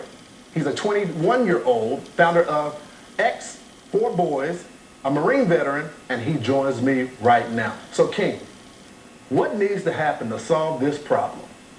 I definitely think all of us should hold our leaders accountable in their different positions where they are in each of their cities. I feel like watching media and looking on social media, etc., is kind of taking us backward because we're not holding our leaders accountable. We're pointing fingers, at everyone else except our leaders, and we won't hold them responsible for what's going on in our communities. King, I've been so proud of your trajectory because you're out there fighting for the community every single day. You just bought some land. You're helping raise young men up, teaching them about firearms. You're educating them. Tell us about what you do every day. Well, I work with children. I've been working with them for 2 years now. I actually started taking temporary custody of children in my home. I work with children that have been molested, that have been sexually abused, that have been starved at home, etc. These children don't have anywhere to sleep, and I take them into my home and I make things happen. And we were in the process of opening a school for these children in the city of Albany. We're actually purchasing a school from our local school system, and we've been working on a deal for 7 months with our local school system, but they've been giving us pushback and trying to do things that are blatantly counterproductive to what we were trying to do. We were trying to open our own private school in the city of Albany, yet our leadership, our school board leadership doesn't want those things to happen. So the school board leadership, you're trying to help kids. You got a proven track record. The kids love you. Look at them in the ties, guys. This is Black America right here. Tell me what they're doing exactly to try to block you from helping. Absolutely. Well, we're actually trying to purchase a school for them that was up for demolition. Mind you, I'll say again, the school was up for demolition, and they gave us a contract back, a purchase sale agreement that said they wanted $500,000, well, over $500,000 for this school that was up for demolition. And I wasn't even really too upset about that until I got the contract stipulations. I've never seen a purchase sale agreement where the seller tells the buyer what they can and can't do with the building. They put in the contract and said that the deed of conveyance shall contain a use restriction, that we cannot use the school that we're purchasing to open a private or a charter school unless the Dougherty County school system is providing the core educational services, meaning they would get funding for the students coming to our school and we can't teach what we want to teach. We have to paying them to handcuff us to them, and I find that absolutely absurd how you're trying to do that to some children and make me sell my children out for $1. Absolutely not. I believe the taxpayers want this school to be donated to us, and the school superintendent told our community that the only way they could donate the school to us is if that we could prove that the school would be public benefit for the community. And clearly our school and our track record for the Expo Boys is proven. We're not an up and starting program. We've been running for 2 years. We have an 86% reading comprehension rate, 0% recidivism. Every child that's come to us from jail has never been back. And the school board knows, our superintendent knows, that we have children in the juvenile system waiting on this school to be open. We have children that are in foster homes and group homes waiting for this school to be open. We have many parents waiting for this school to be open. And I've been stalling these parents for 7 months because they say that they are so busy that they cannot get this deal done, and I find it absolutely absurd that I have to keep telling these children to wait. And I decided today that I was going to cancel those negotiations with them because I had to get 3 phone calls after we had a meeting with our school superintendent that said, allegedly, that he said that we were a competition and he didn't want to donate. See, there it is, school. right there. There it is. King, is that the reason why they're doing this? They don't want any competition. Meanwhile, the system is failing our kids. Okay, absolutely. There needs to be accountability there. We see it all across the country. When you put these kids, give them a choice. They perform in charter schools. You cannot sell us a bag of spoiled goods saying just because they're poor and because they live in a different neighborhood that they can't be educated. We know that's not true. Absolutely, and I find it, very disheartening. I've been praising them on different media outlets because I was assuming that they were trying to work with us, etc. But to hear, the blatant disregard for our students, thinking this is a game, a competition is a game to me. Our children are dying, and you're looking at them as competition. We're not even trying to get children from their school system. We're trying to get children from the judicial system, children on the street, children that are not even enrolled in your schools. And we absolutely made it clear that we wanted to be a partner with the Dougherty County school system, yet they still give us a contract that they say was in good faith, and you knew in a proposal that we sent you that we were trying to open our own school, yet you tell us we can't open our own school from a building that we're purchasing for $500,000 that was up for demolition. King, we're not done with this story. This audience will continue to support you. We first introduced you on Fox and Friends, and we will continue to support you because this is what the country needs. You're out there doing the work, and we're so proud of you. Thank you so much for coming on the program. Thank you so much. Have some big boy faith and let's make it happen. You know it, brother. Also here tonight, Britt Hume, Fox News senior political analyst. Britt, this is what the Democrats do. The moment we start to push back and fight for ourselves, they put government roadblocks in place. Yeah, they certainly seem to have done that in this case. I can't tell you how much I admire what that young man has done and is doing. I serve on the board of a Christian youth home out in suburban Washington and Virginia. I've been there for years, founded by Joe Gibbs when he was coach of the Redskins back in the 80s. And it is doing wonders for really troubled youth, of the very kind that your previous guest was describing that he's trying to help. These are kids who the regular school system didn't work for. And now to see the school authorities who have done so much damage over the past year and the school shutdowns and so on, trying to block him from doing something that obviously vitally needs to be done and from all the evidence indicates works is really disheartening. The school systems and the educational authorities are failing, and yet what they want to do most of all is avoid competition, avoid anything that would break their monopoly. It's tragic, it fails kids, it's an outrage. Britt, you're someone that I respect because you've been doing this for a long time. You've seen Washington at its worst, at its best. You've seen the power of government and how they try to squeeze the American public. What do you think the overall goal of the Democratic Party? Because they've done a lot of lip service. We even did an autopsy on these companies. I don't know what happened, but after a week of some recovery and, just a bit better. So the answer to your question is, the better we understand about the origins of this one, the better we are going to be able to anticipate and prevent the next one. And the exact answer here on this one will determine where we place resources and how we approach this problem. Look, trust and credibility in an investigation is important. The WHO has faced some understandable criticism for praising China for transparency early on when they weren't, and also for kind of the first of these investigations, which you have also said doesn't deserve much credibility. Do you think the WHO should lead the investigation you're now calling for? I think we have to be very careful to make sure that the right process and the right goals are in place before anyone begins a new thorough investigation. Ceasefire has been agreed to. What happens next in the Israel and Palestinian conflict could affect anti-Semitic attacks across the globe. Kelsey? All right, thank you very much, Kevin. It is cap and gown season, and this week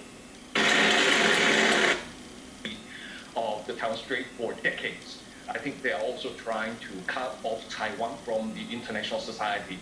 For example, they're trying to squeeze us out from the international organizations that prevent us from entering into the World Health Organization. They're preventing us from have fully vaccinated 50% or more of their adult population, and 9 states have recently crossed the threshold of 70% of adults with at least 1 shot. I really do want to applaud all of their good work and applaud all the people in those states.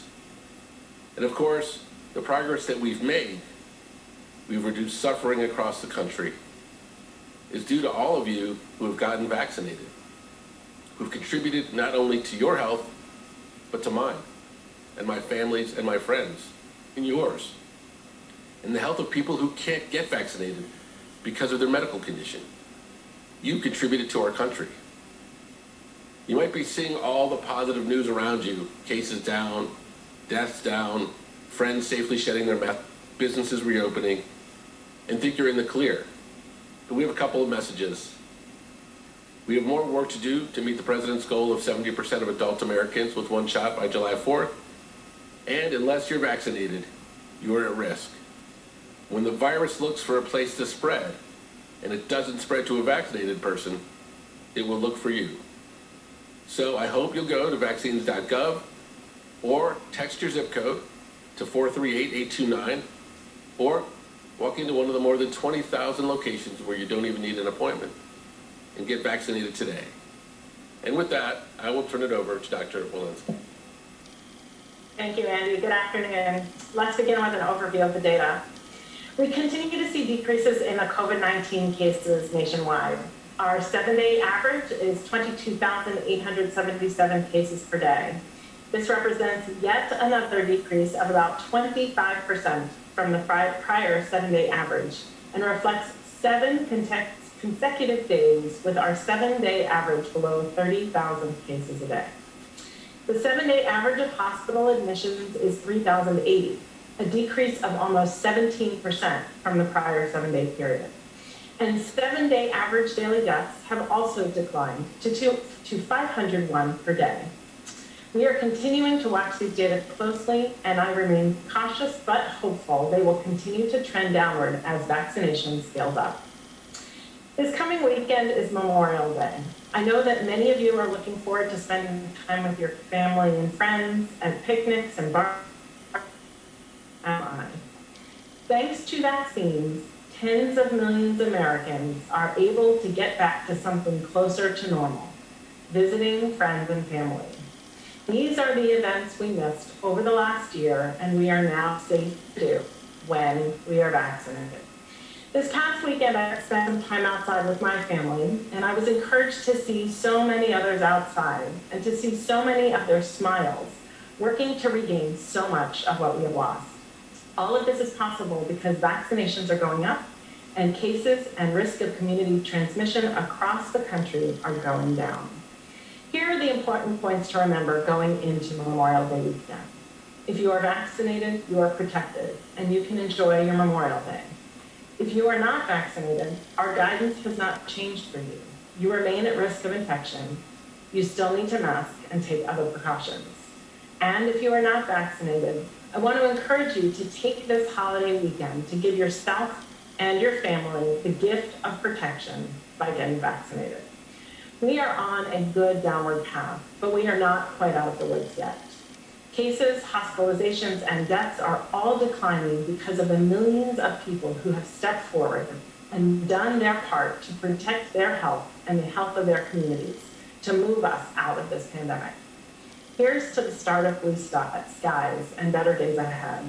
Please, everyone, enjoy a safe, happy, and vaccinated Memorial Day weekend. Thank you. I'll now turn things over to Dr. Fauci. Thank you very much, Dr. Willett. So let me just talk a little bit about the situation regarding how well we are doing in the care and the treatment of people with COVID-19.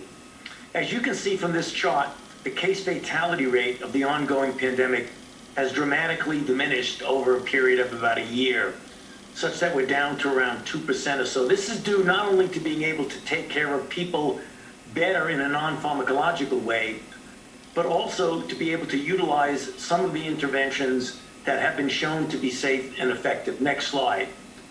I spoke to this group previously about the NIH treatment guidelines panel, which is accessible on the website shown here, www.covid19treatmentguidelines.nih.gov. If you can't remember that, just go nih.gov and search for treatment guidelines.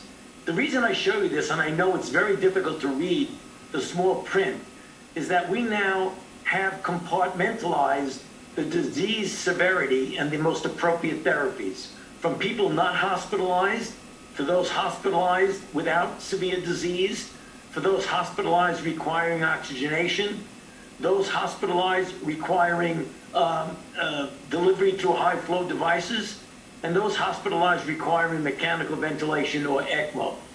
I would like to have people realize that continuing going to this treatment guidelines panel website, literally on a daily basis, you can get a feel for what the latest data are in the treatment of individuals. Here's an example, next slide. Just about 4 days ago, it was posted on this preprint server, the results from a Regeneron trial using their combination cocktail monoclonal antibodies, which showed a rather substantial diminution in the risk of hospitalization or all-cause death compared to a placebo. This will immediately be on the treatment guidelines panel. Next slide.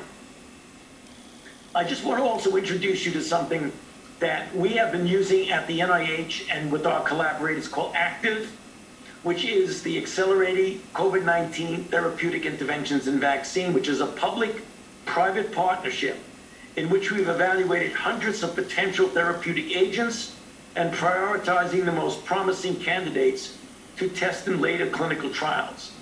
These protocols are coordinated and efficient evaluation of multiple investigational agents as they become available. Next slide. And these are some of the ones that we have. There's an active one trial on immunomodulators, active 2 on monoclonal antibodies, active 3 on monoclonal antibodies together with other therapies, active 4 with antithrombotics, and active 5, which we call the BET, or Big Effect Trial, aims to identify promising treatments for larger trials, and finally, repurposed drugs, which we're always trying to see if we have a hit there. Next slide. And finally, just something I didn't get a chance to mention to you when I spoke about vaccines and variants, a little bit off the current topic, but this is very important because Public Health England, just about 3 days ago, published that their clinical trial looking at Pfizer, BioNTech, and AstraZeneca showed that 2 weeks after the second dose, there was extremely good protection, not only against the predominant variant, B117, but also against 617.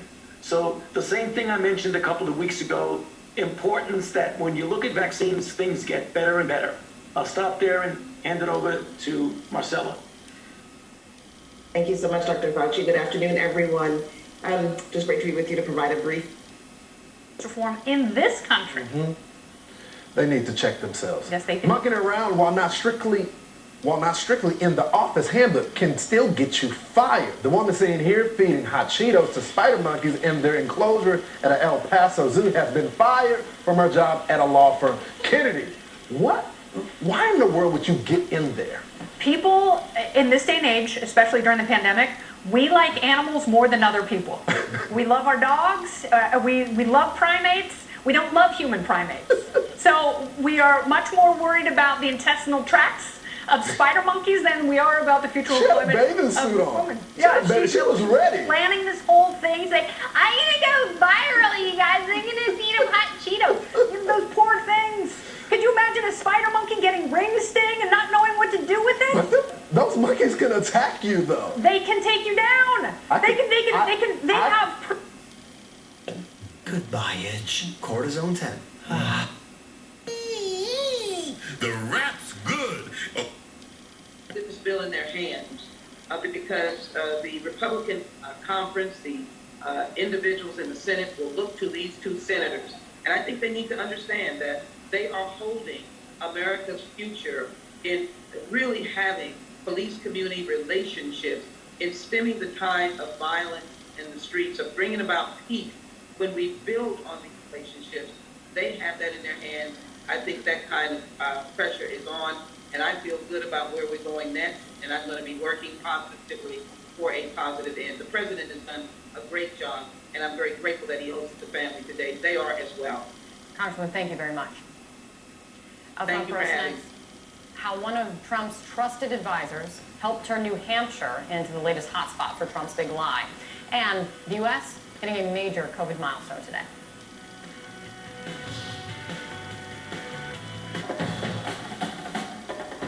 What do you do after you're the #1 selling brand of gas? Lose more of that threat.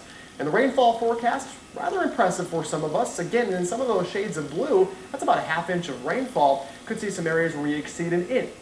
An A? There's an A? They need during a global health crisis like this one. Brazilian society is finding out with categories such as Asian American. It's odd. Not exactly. Really? Of that wonderful big, and the base notes are amber. Classroom. This is the moment you've been waiting for. The favelas movement, a big movement of solidarity, doing what the government should do, but didn't. Point that Karp is making, and as I said, if you're going to be on one side or the other from a historical standpoint, you want on the standpoint of free speech. Think of this, Joe. The United Nations Human Rights Commission talks about freedom of speech as a moral imperative, and even talks about media. In other words, it's not good enough to have freedom of speech. You have to be able to print it or put it on the air, radio, or TV. That's remarkable. To go against that is just insane. It's Nazi. It's Soviet. It's insane. Okay, well, we have heard from other corporate entities on this decision, and they've basically said on this program, actually, that, you know, they're worried that their employees are driving some of these corporate decisions. In this case, at least, you know, there are companies that are saying if you don't like it, you can work somewhere else, I guess, because they have a business to run, and in the end, this is a business decision. Yeah, well, think of it. Donald Trump's been was. Paul Gettert of Washington Times thinks it'll sell 15 million copies. Who knows? 15? There is demand. 15. Yeah. There is demand. I mean, you've got half of the country. And aren't you curious? I'm curious. I want to know what happened, and I want to know what opinions are. I'm not afraid of their opinion, that it will sway me. I'll keep my own ideas, thank you. But I want to hear what they have to say. And what happened? He's written a few books on the president himself, on different presidents, in fact. Presidential historian Doug Weed, always good to see you. Thank you, Joe. Well, you're thinking about not getting the vaccine, your employer might actually have something to say about that. Don't forget, you can follow us on social media at The Donlin Report on Twitter.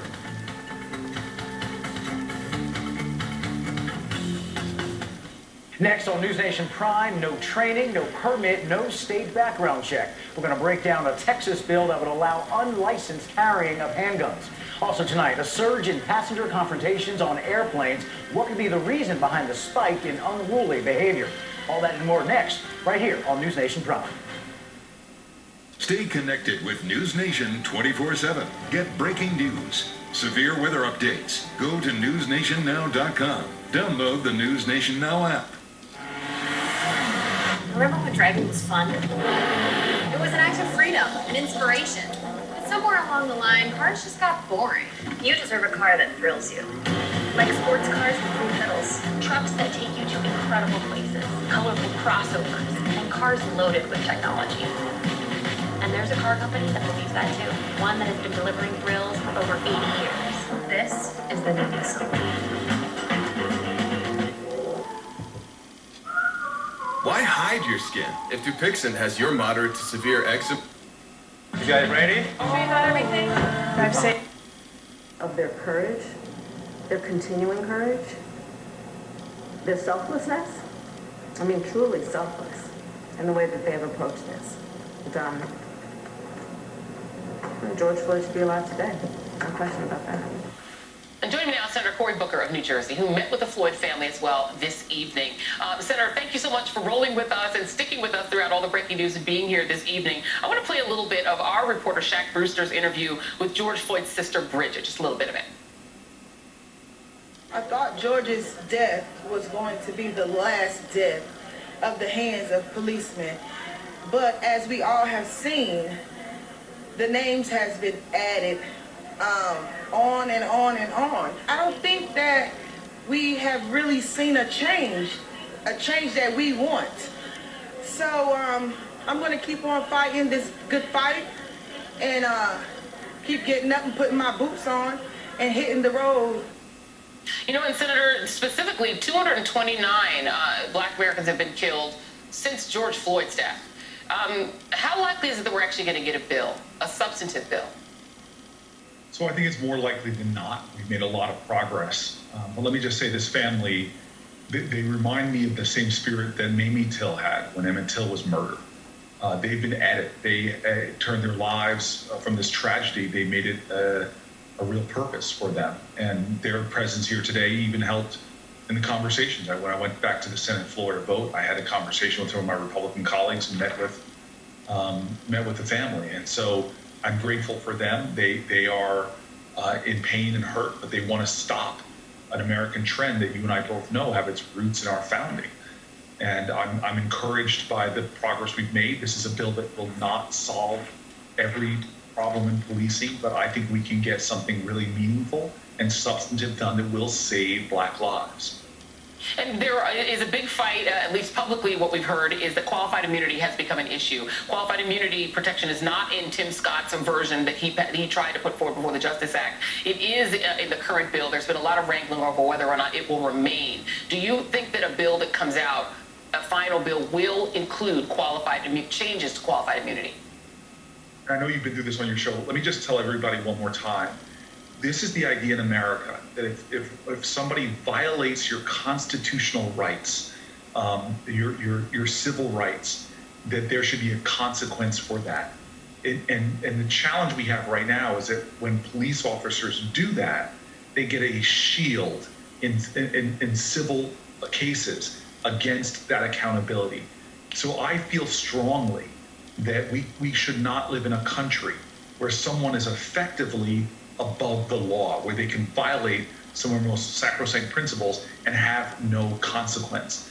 And so that is one of the things that's still on the table that we're working on. And again, I'm going to push this bill as far as we can. I talked to the family about seeing if the wins that we are adding up in this bill make it worth it for us as a society. But I think that I have to say that there's a lot of people that are involved in this that feel the weight of this moment of American history.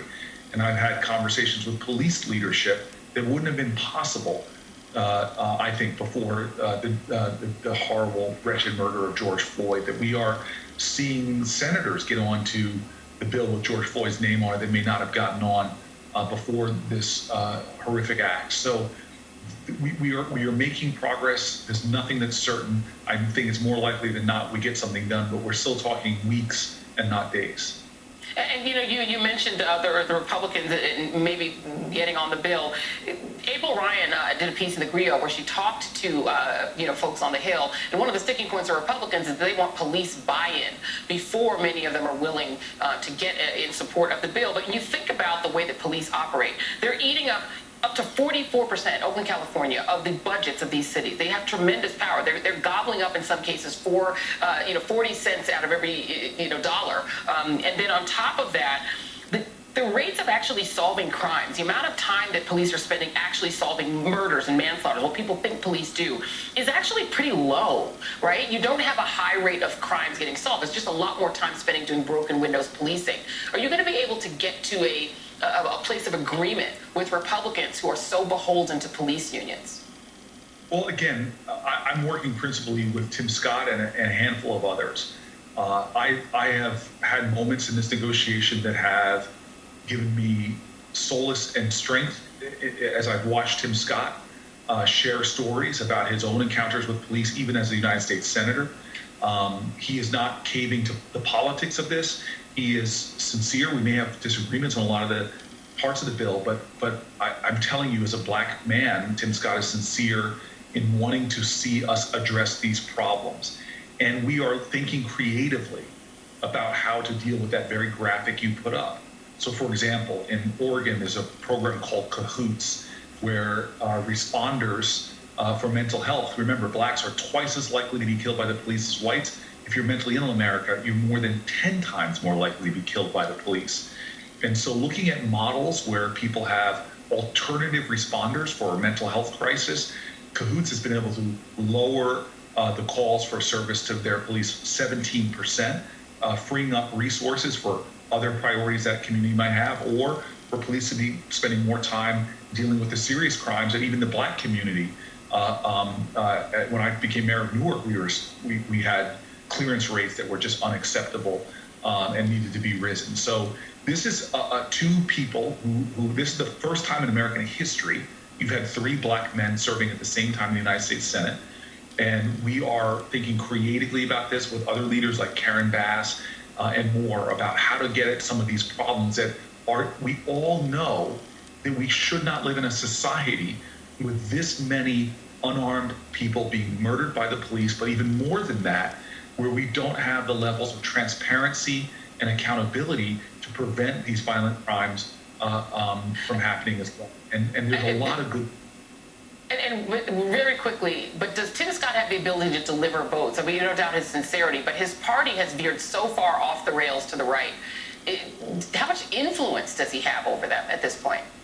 So I just want to say I've had, and Joy, you're a friend of mine, and I'm a fan of your show. I've had to go into this with a good faith as well, and that means not painting all police with a broad brush, not painting all Republicans with a broad brush, but talking heart to heart often, as well as policy, on what our shared values are and how we're going to get this done. And so I've seen Tim come to me and answer my questions about the support he has from Mitch McConnell to Lindsey Graham, And again, I'm putting my faith, this is the moment where we rise to the call of history.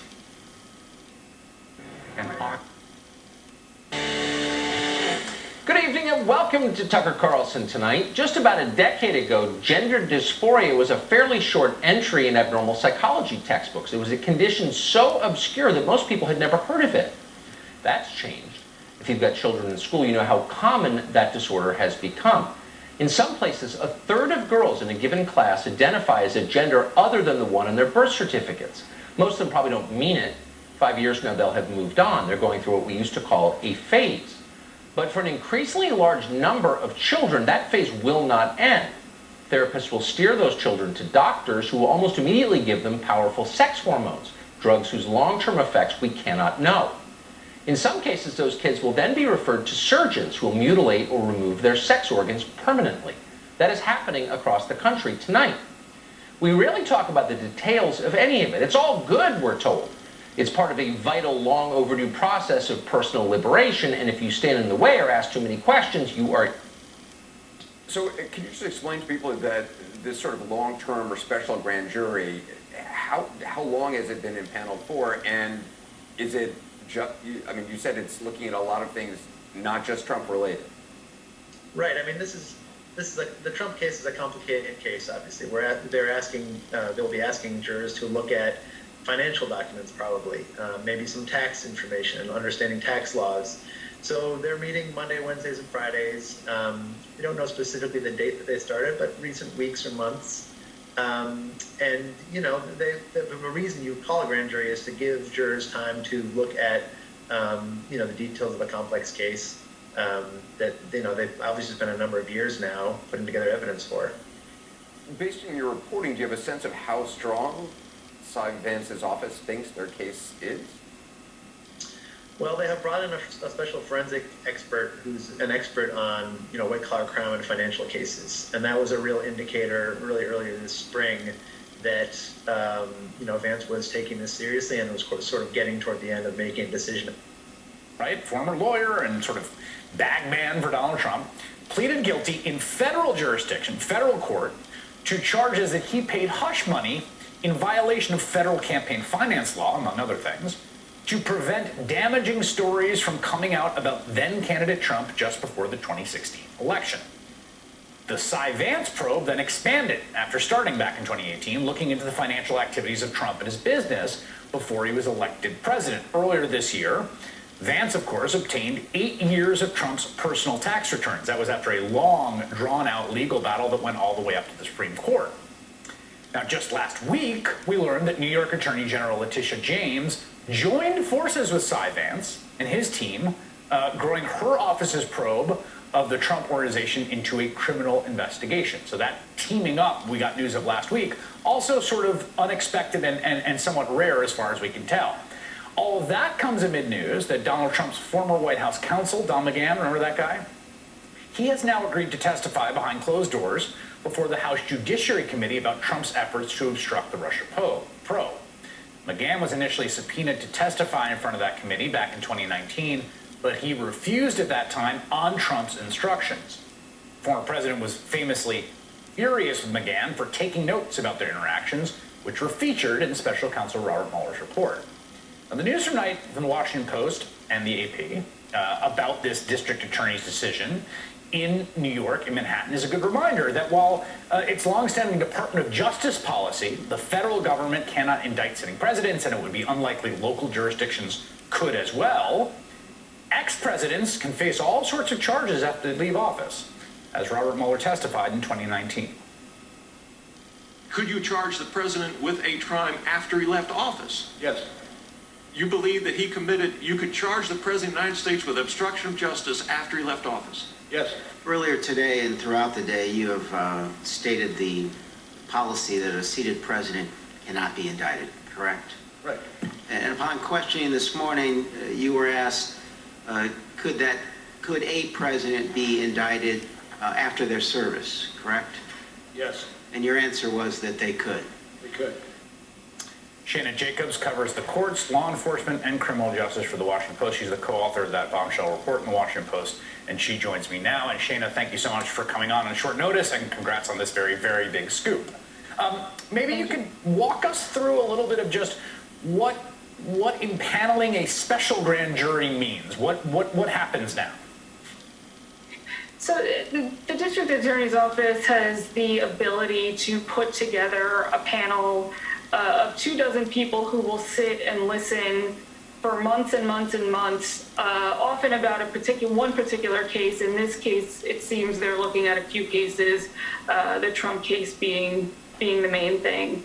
And what that means is they have sort of time and flexibility in terms of what they introduce, what witnesses they bring in, what documents they put into evidence. And they also still sort of have time to figure out where they're going to go with it, what charges they're going to ultimately ask the grand jury to consider if they ultimately decide that charges are appropriate.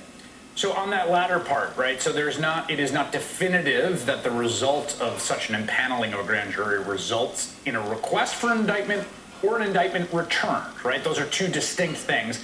The district attorney would have request one, and then that grand jury would have to agree to return the indictment. But my general sense is that in most cases, as a just numerical fact about how this normally operates, that is what these tend to produce in the end. Yeah, I would say that's generally correct. You will often see some sort of concrete result at the end of this. In some cases, it has just been sort of a public report that the district attorney will try to release at the end of it. Yes, so this is typically the way they go about getting an indictment in any type of major case that they are putting forth. Yeah, and I want to just to do a little real criminal justice law 101 here for folks that are not familiar, because it can get obscure. Grand jury is different than a regular jury, right? It's the same group of people, and they're often hearing a bunch of different cases, but they're also there in the room, and it's basically not a adversarial trial process, right? It has a different standard than the kind of jury process we see in a normal criminal trial when it actually goes to trial. Right. The prosecutor's burden is much, much lower. It is often seen as pretty easy to get an indictment if they have, just the bare minimum of evidence to present. And it doesn't require a full grand jury vote. It's not all 24 people that has to vote in one direction. So it is a fairly easy process, at least as far as it goes, to get the indictment. But it's true that at the end of this, the DA could ultimately decide that we don't have enough. We don't want to put charges in front of the panel to consider. Obviously, a lot of people watching this think that if they have come this far and if they're putting it into this long-term grand jury, they're going to be putting a ton of evidence in. They must have something, and charges are likely, whether it's against Trump personally, whether it's against one of the other Trump Organization executives, or whether it's against the Trump Organization itself, which is another option. And do you have a sense from your reporting there's a little bit of hedging, understandably, right, in the reporting about whether this is Trump or someone in his employ or the organization itself as a criminal entity, and what the scope of this might be. I guess, do you know the answer to that question? Do you have a sense of the parameters? I don't think we know exactly how broad the scope is, but we do know, based on what's been reported thus far and what has been made public in certain court proceedings, that the scope is quite large. It began with the hush money payments to two women who claimed to have affairs with Trump. The payments that were made during the 2016 campaign. And it's now looking into his company as a whole and their business practices and the way they apply the valuation of their properties to benefit them, if that's in fact what they are doing. That's what's been suggested by witnesses and sources that we've spoken to. And in addition to that, they seem to be looking at whether Trump organization executives inappropriately got compensation that either wasn't reported or wasn't properly accounted for. Shana, Jake. To be able to present as female. Tucker, the first surgery I went through was a male to female surgery where they did a penile inversion and also a brow shave and an Adam's apple shave. That surgery was horrific.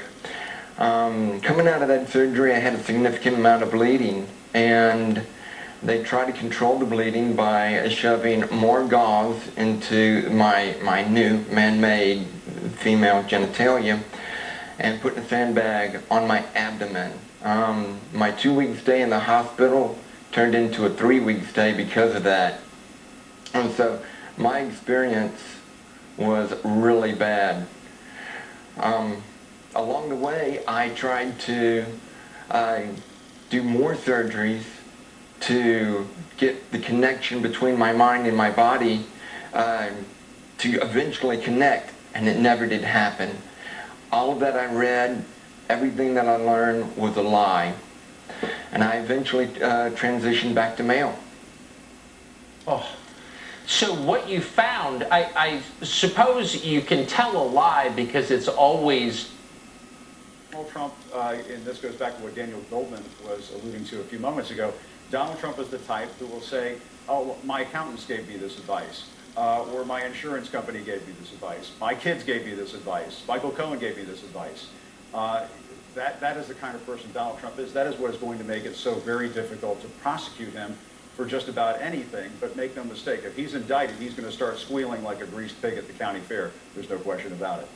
Dan, I mean, do you think anything, in terms of the politics of this, does any of this really matter to the Republican Party? I mean, despite it used to be sort of, call themselves the rule of law party. Not when you have a former president who continues to use terms like witch hunt. And, he does well politically playing the victim card. And I don't expect this to be any different. He'll probably raise money off of it and argue that this is exactly why, it's more proof that, he has been wronged along the way from the beginning of his campaign to his presidency. And look, there are a lot of people who believe that. There are a lot of people who believe him, and he'll get, a lot of help from the Me Too caucus and conservative media. And, not until and unless he actually is indicted, he actually is, if you take this down the road, and these are very big ifs, convicted, would it potentially hurt him with the people who adore him? Now, the people who are on the fence, a lot of them have been disgusted with his behavior since the November election, but that's not who he's trying to appeal to right now. Tim, I mean... Gender-affirming therapy.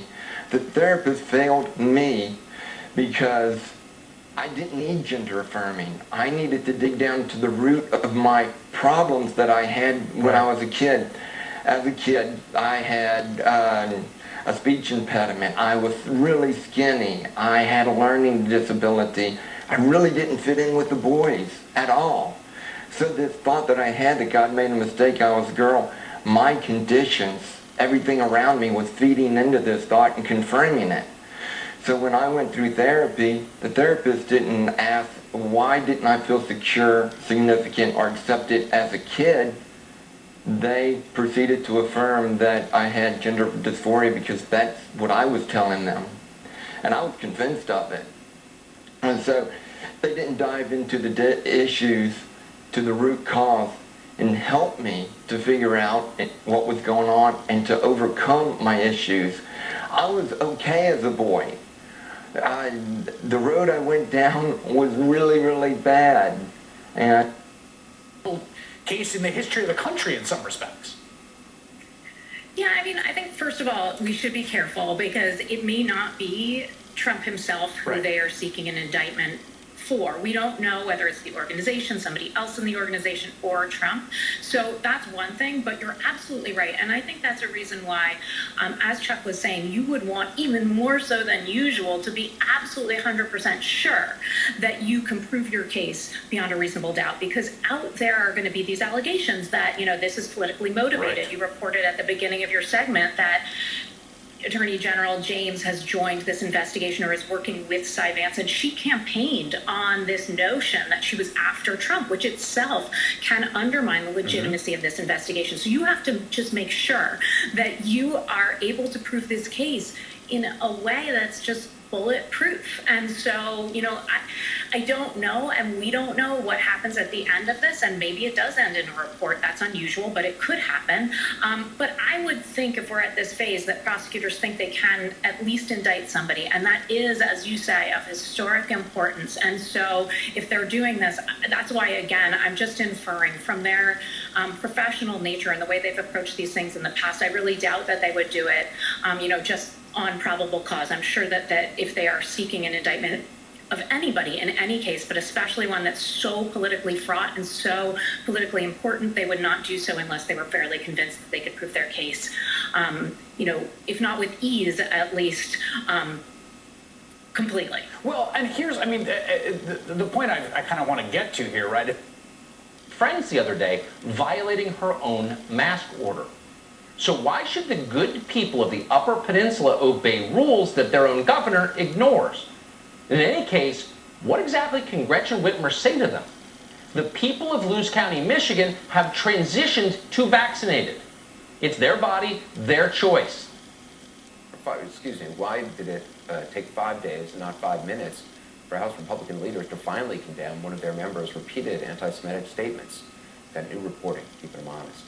And later, with memorials underway marking the year since George Floyd's murder, we'll talk with his girlfriend about all she's experienced and what she sees for the future, even as the questionable killings of black men by police continue.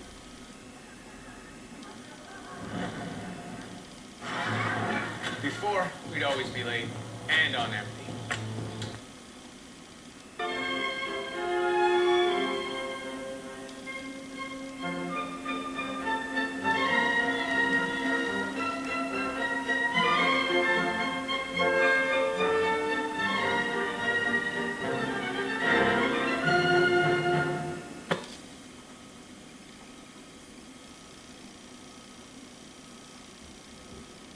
A weakened American president and a weakened America. They sense the weakness.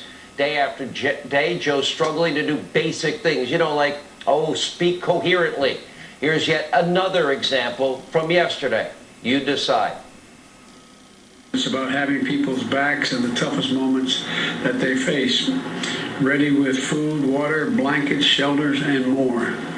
But there's, there to be, beginning this effort for 2021 is, I think we've learned a few lessons from last year as well.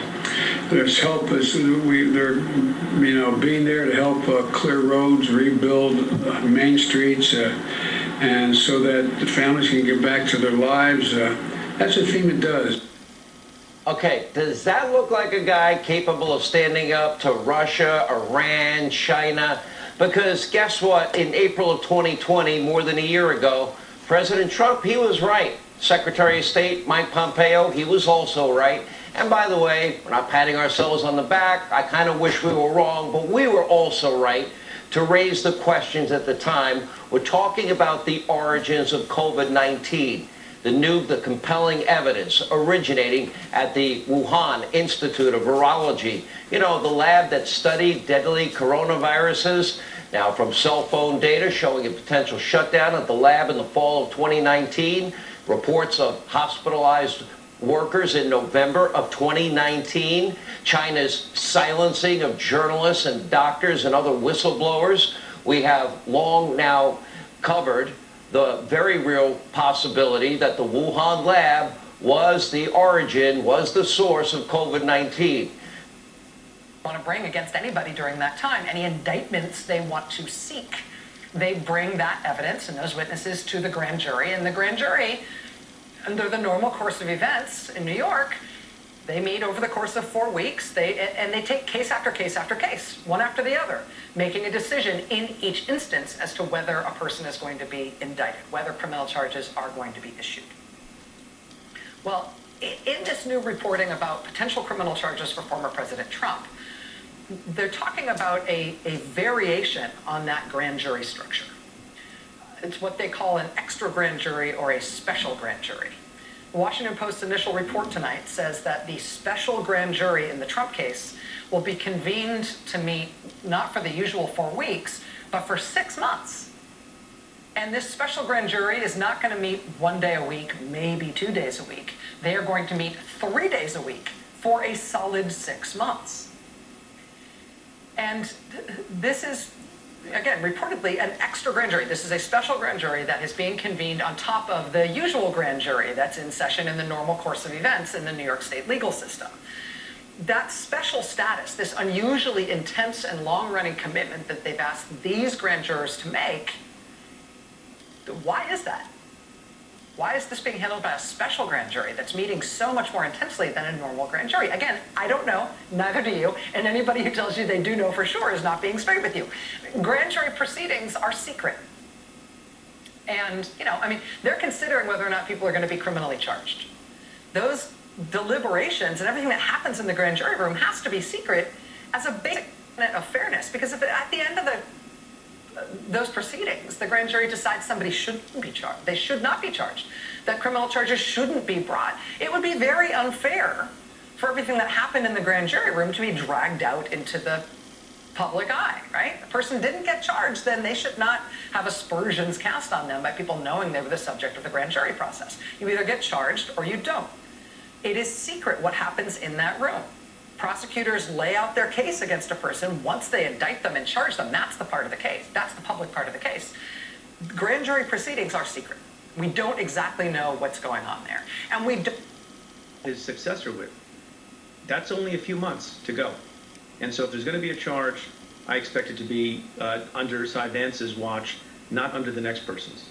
Tristan Snell, you went and you have investigated and brought a case against the former president in one capacity or another.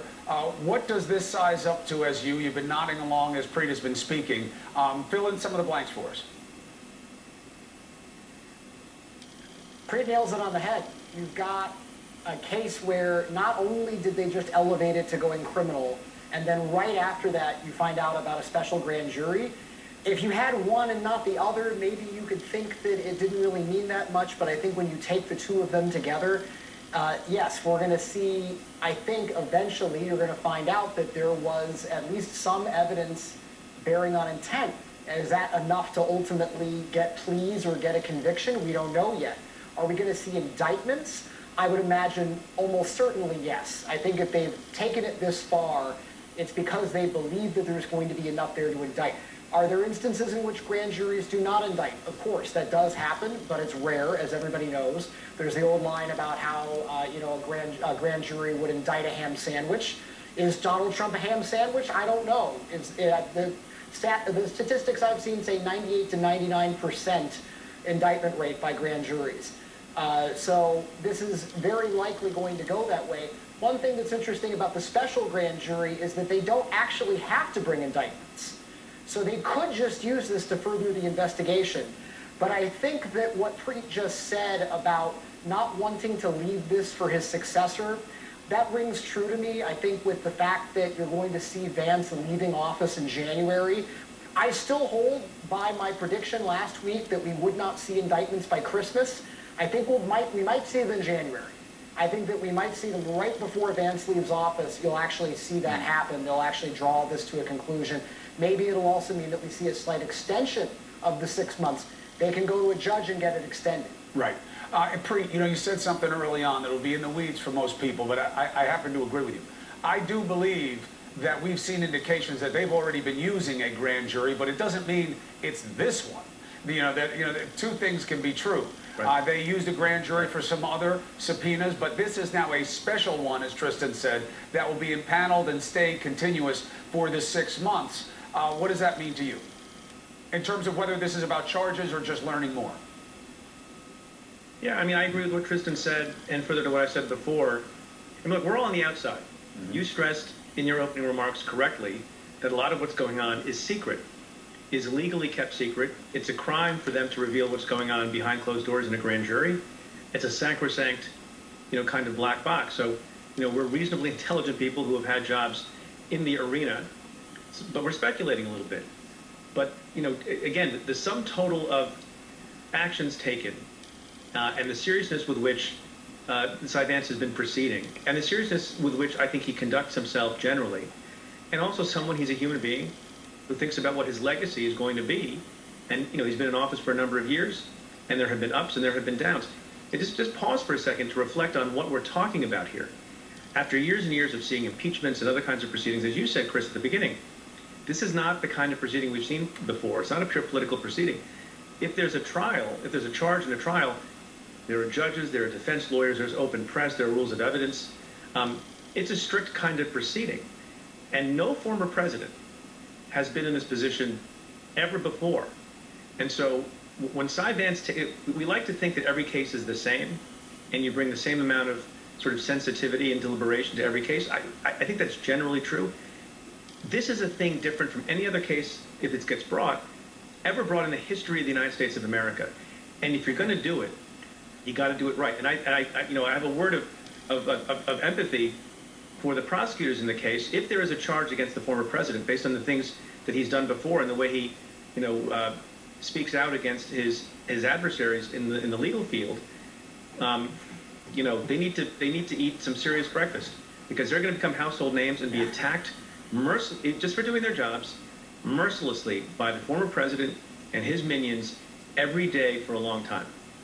Tristan is a good-looking guy, but he bears the scars of exactly what you just talked about. Preet Bharara, you've taken a swing at him before and realized how he hits back. What's the insight? I mean, I got lucky in that at the time that all that was happening, he wasn't not nearly as high profile. He did not have all of those minions, as you call them. So the attack on, and I wasn't, I was the line prosecutor on it, so I wasn't as out front. My name was on the court papers, but it's not like being the U.S. attorney for the Southern District, as Preet was. It's not like being the Attorney General of the state of New York. So I escaped the worst of that. But there were in the court papers, they actually said that they threatened to subpoena me and the other attorneys on the case and accused me in their court papers of falsifying witness testimony. They said that I made it up and that the consumers who said that they had been ripped off and baited and switched by Trump University had not been, and that I concocted it all. Those were pretty serious professional charges that they were levying. But yeah, he has a pattern and practice of lashing out at the people that are trying to actually bring him to justice. He's been doing it for years. We've been seeing it. The folks that are working on this case, this is 1,000 times bigger than anything else that has been brought against anybody of this stature. This is going to be what it is. It's going to be one of the most. This could be one of the most high-profile cases in American history. And yes, these people are going to get attacked. I hope they're ready for it. I also know, just to turn that on its head, it does mean that these people are going to be proceeding with the utmost caution. And that's part of what makes me think that they really do have something, because when you're taking on a high-profile case like this, and we felt this even with Trump University, which is, microscopic in comparison to what this is going to be, we felt the burden of bringing the case against a public figure like him, and knowing how litigious he had been in the past and how much he was going to attack us. And he wasn't president yet. He didn't have the power and the sway that he has now. So we were still operating with that kind of caution and prudence. You know that the people that are bringing this case now are doing that, and so if they are taking these overt steps to further this case, it's because they believe they have something. Although, as we all know, the former president doesn't control this game. These are regular men and women who are not beholden to him politically, and they only need a majority to bring charges. And just to put a fine point on it, when I investigated the former president's net worth at ABC News, Christopher Vlasto, who's now the head of investigations over there, and I got a letter that was supposedly from a lawyer, but sounded a heck of a lot like the president, Preet. Not only did he threaten to sue me, but he threatened to sue my parents, saying that he was effectively damning me back to the womb for the reporting that I had done. That is the way this guy rolls. How will it work here? We will all see, because this is the beginning of the process. Preet, thank you. Tristan, appreciate it as always. All right, now anyone who thinks so-called mainstream Republicans, okay, because now we're going from this where like, whoa, Trump really has no control over this, secret proceeding, regular people. Now we look at the other end of the spectrum, which is what his response to the law was about tonight. Politics. We now have new evidence to prove the game to you. The Wizard of Oz has numerical proof of how disinformation, the game, is polluting the party of Trump. Next, the numbers. I look for the well health safety seal at my favorite places. It is so shameful, and here we will see the same thing happen. You have Joe Biden who's saying WHO is going to lead this, the same WHO that misled the world, the same World Health Organization that told us there was no asymptomatic spread. They were parroting Chinese talking points, and we're going to trust them to lead this investigation? Absolutely not. And reporting came out from CNN that there was a Pompeo-led investigation, so a U.S.-led investigation by the State Department into this matter that was shut down by Joe Biden. Why are they shutting this down? Why do they not want answers? It's a question that is simply confounding. Great analysis, both of you. By the way, do you still have friends at the White House that could pass the sippy cup for Joe for his night-night hot, warm, milky? Do you know anybody still there, Kaylee, by any chance? I'm just asking.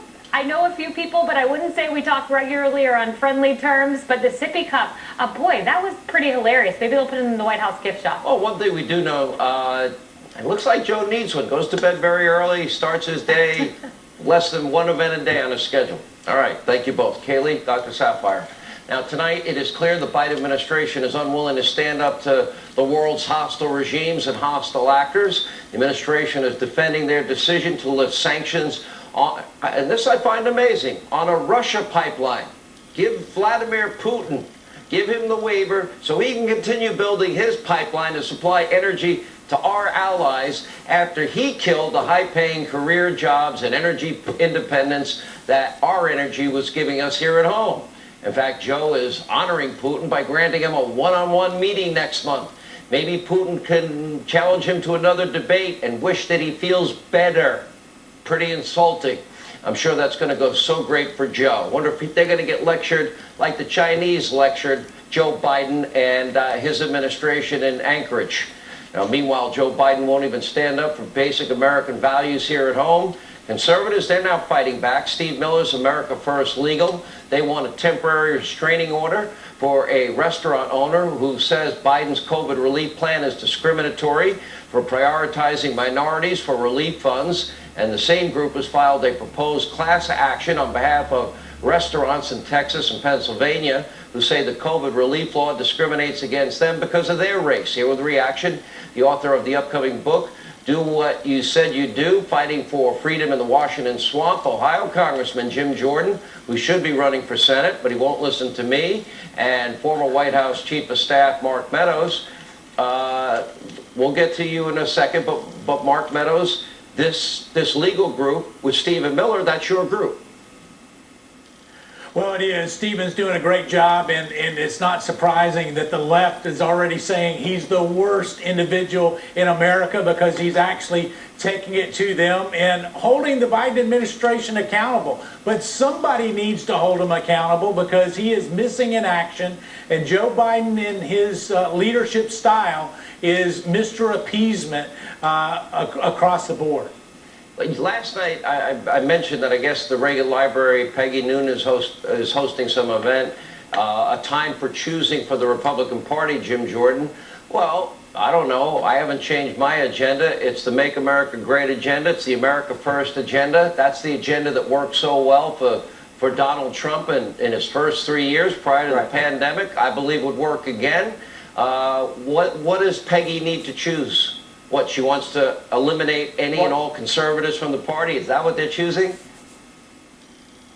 No, and it's also an American strength agenda so that we project strength around the world, not this weakness that our enemies see. You've talked about what took place in Anchorage 2 months ago, where the treatment that Secretary Blinken received from his Chinese counterpart, that would never happen to Mike Pompeo in a Trump administration. And then you put everything with it, Sean. The lack of respect from our adversaries coupled with the crisis on the border, with inflation. Sean, lumber's up, aluminum's up, steel's up, the price of gas, the price of eggs, the price of milk, the price of everything you can think of, the price is up. Americans sense that. And then they also see just the chaos surrounding Biden. And they also understand that their taxes are going to go up and more spending is coming. That's what they fear. So let's get back to America first and projecting strength to around the world to our adversaries. Well, I've been saying it every night. I won't repeat the list. It only takes me a minute, Mark Meadows. It's not that complicated because it's also everything I believe for 33 years in radio and have expressed and tried to articulate. But why is there any debate whatsoever? Because it seems like the establishment rhinos that, let's see, didn't have a plan to actually repeal or replace Obamacare, which I know you know very intimately all the details of. They weren't ready for Donald Trump to go along with him when the moment came when it wasn't a show vote anymore. Well, listen, talk about it's a time for choosing. The American people have already chosen. And they showed up in unbelievable volumes that said, what we want is a president who will keep America first. Joe Biden is America last. We don't have to look any further than the cancellation of the Keystone Pipeline. And then what do they do for Russia? They take off the sanctions so that they can finish their pipeline. We see, not surprisingly today, that the Palestinians actually referred to Secretary Blinken as Secretary Clinton. Well, that's because they're reverting back to a Clinton way of doing business. And what did they get? What did the Biden administration do? 2,000 rockets into Israel, and what do they get in return? They get all kinds of concessions from the Biden administration. That's not leadership. It's time that we revert back to what works, and that is peace through strength, a boldness that President Donald Trump brought to the American people. Okay. The Justice Department told that judge that they are going to appeal her ruling. They will still fight to keep secret that stuff about potentially bringing federal criminal charges against Trump and how the Justice Department came to its decision on those matters. And listen, I understand why Bill Barr and the Trump Justice Department wanted to keep secret their reasoning about whether or not to bring federal criminal charges against President Trump. That's easy to understand. Why is the Justice Department under President Biden doing the same thing, though?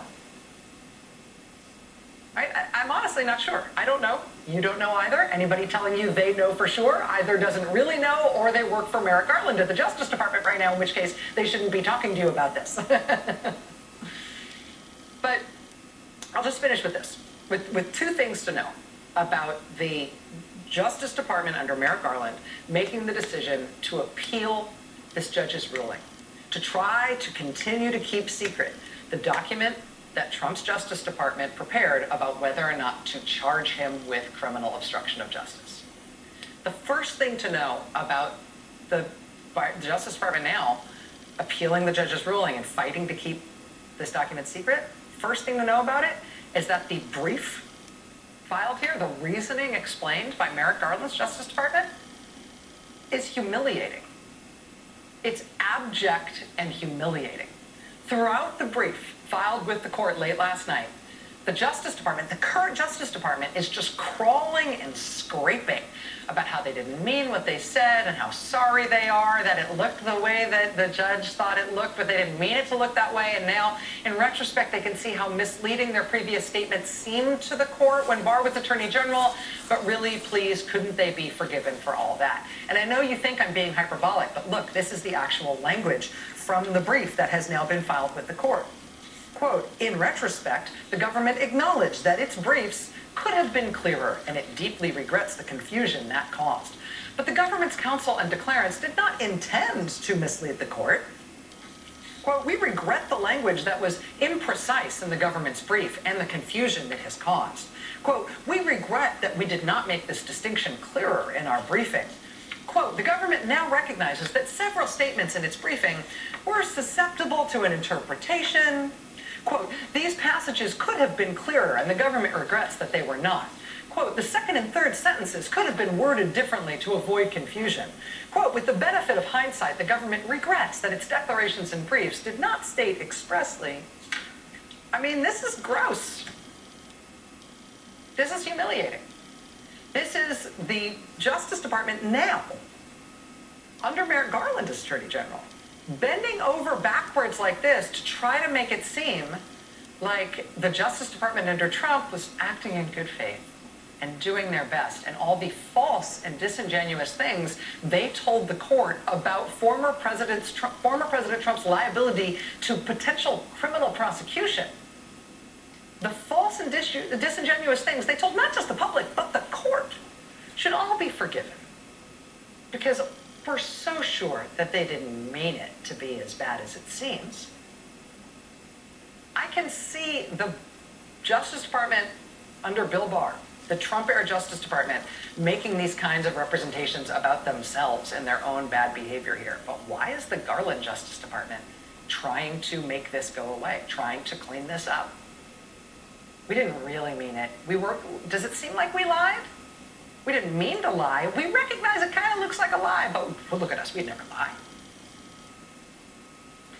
That's one thing to know about it. The other thing to know about it, the other thing to at least ask about all of this, is, however this resolves with the Justice Department and what gets released to the public and what doesn't, and this question of why the new Attorney General is trying to paper over what Barr did to protect Trump and to try to occlude from view, even of the courts, the question of Trump's potential criminal liability.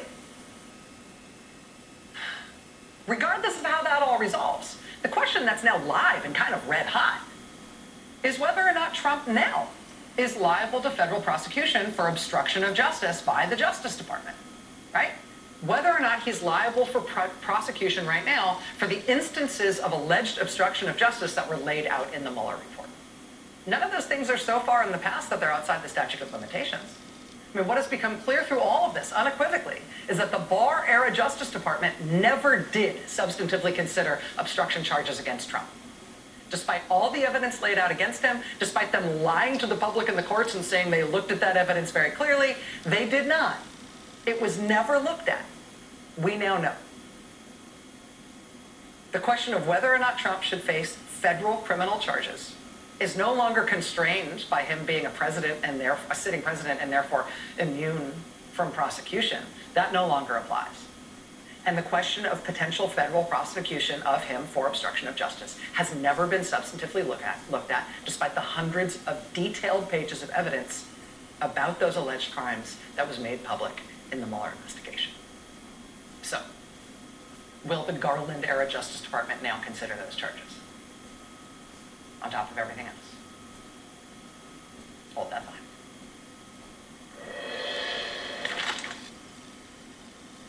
I'm dead. Nothing will stop me from vacation. No canceling.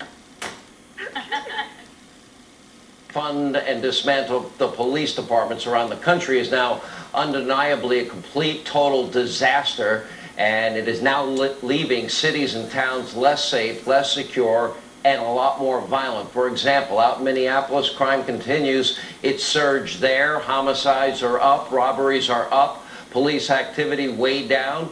Just today at the George Floyd Memorial, gunshots rang. It happened right during the middle of a newscast. Take a look. This bill of comprehensive police reform to be... just got to be careful here with some gunshots. Excuse me.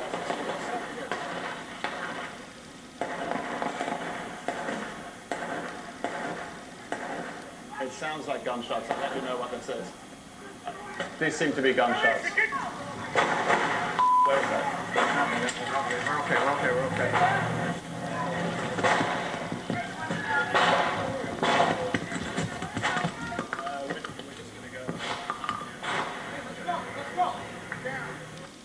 Sounds like a war zone, and that's not all. Look at this video released by the St. Louis Police Department showing an unruly mob storming and attacking a squad car while thankfully no one was injured. Far too often, this is what police officers, what they're dealing with every single day, day after day, week after week, month after month. Democrats, oh, they're not riots at all. Keep defunding the police. Them, the media mob, groups like Black Lives Matter. Police officers, the 99% that protect and serve their communities, and now as a result, every community is less safe.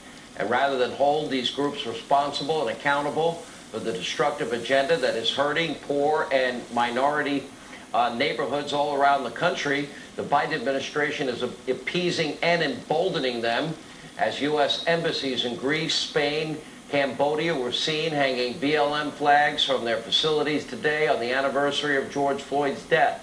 Now remember, there's a difference. Black Lives Matter, the group, chanting, what do we want? Dead cops, when do we want them now? Pigs in a blanket, fry them like bacon. We played it many times. Where are the flags and displays? We scrolled last night, the 50 people shot, the 12 killed in Chicago this weekend. Their lives do matter. And don't all lives matter at this point? You would think it's a simple answer. Apparently not. Here with reaction, radio talk show host Dana Lash and Larry Elder. Dana, Larry was on last night. I'm Omar Jimenez in Minneapolis, and this is CNN. Closed captioning brought to you by Gilt. Visit Gilt.com today for up to 70% off designer brands. At Gilt.com, get insider access to coveted designers like Valentino, Chloe, and Dior at up to 7.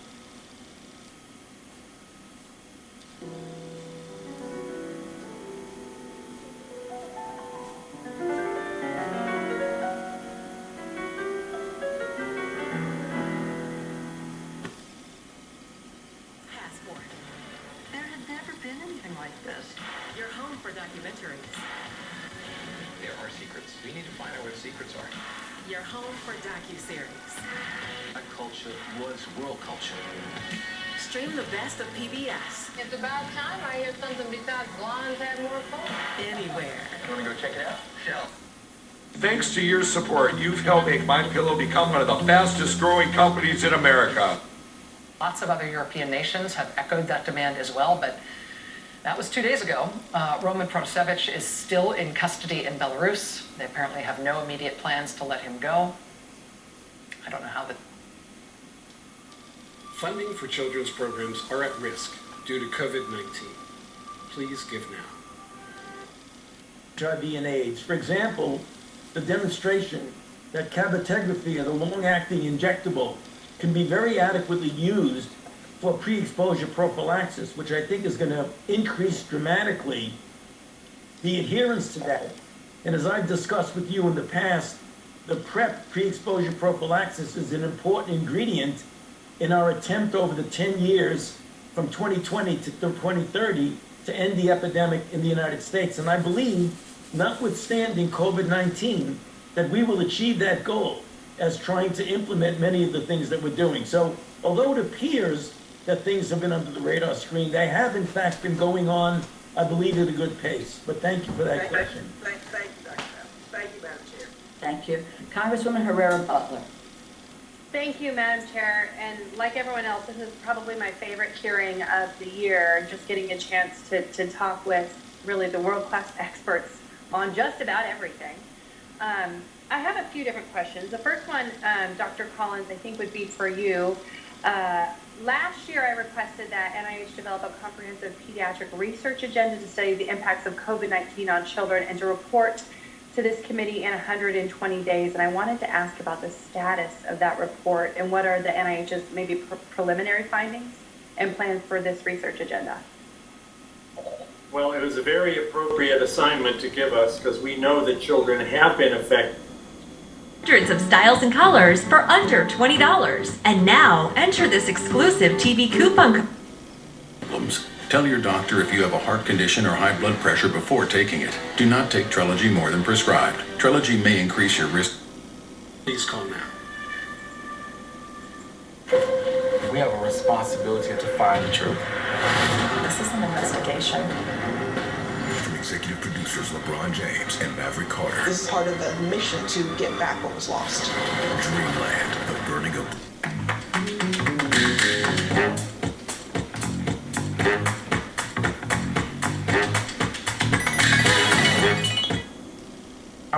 him, I'll game him, I'll punch him. How good are you? I do not know how good I am. And what events and being a partner with learners of all ages. We'll continue to support each other in the weeks and months ahead. Thank you.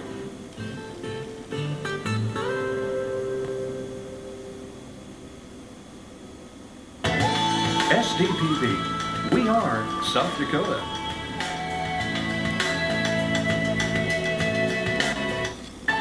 You support SDPV through friends with help from TSP, Architecture, Engineering, Interior Design, and Planning Services, making South Dakota communities better by design since 1930. Sanford Underground Research Facility. It becomes a carnival. He wanted to play the bad guy, and we wanted him to play the bad guy. If you could talk to 20-year-old Mike, what would you say to him? It's gonna hurt. Look at me. Next Tuesday night, the stunning finale, Mike Tyson, The Knockout on ABC. You could be a bother who dyes his hair Dennis Rodman blue in the face of the man, kneeling in blue in the face, the music of his wrist. Watch your mouth is little more than a door being knocked out of the ring of fire. Around the afternoon came evening's bell of the ball and chain around the neck of the unarmed brother, ground down to gunpowder. Dirt can be inhaled like a puff. The magic bullet point of transformation both kills and fires the life of the party like it's 1999 bottles of beer on the Wall Street. People who sleep in the streets do not sleep without counting yourself lucky. Rabbit's foot of the mountain lion. Do not sleep without making your bed of the riverboat. Gambling, there will be no stormy weather on the waterboard. To death, any means of killing time is on your side of the bed of the truck, transporting in it till the break of day, in it till the river runs dry your face, the music of the spheres, in it till the end of time.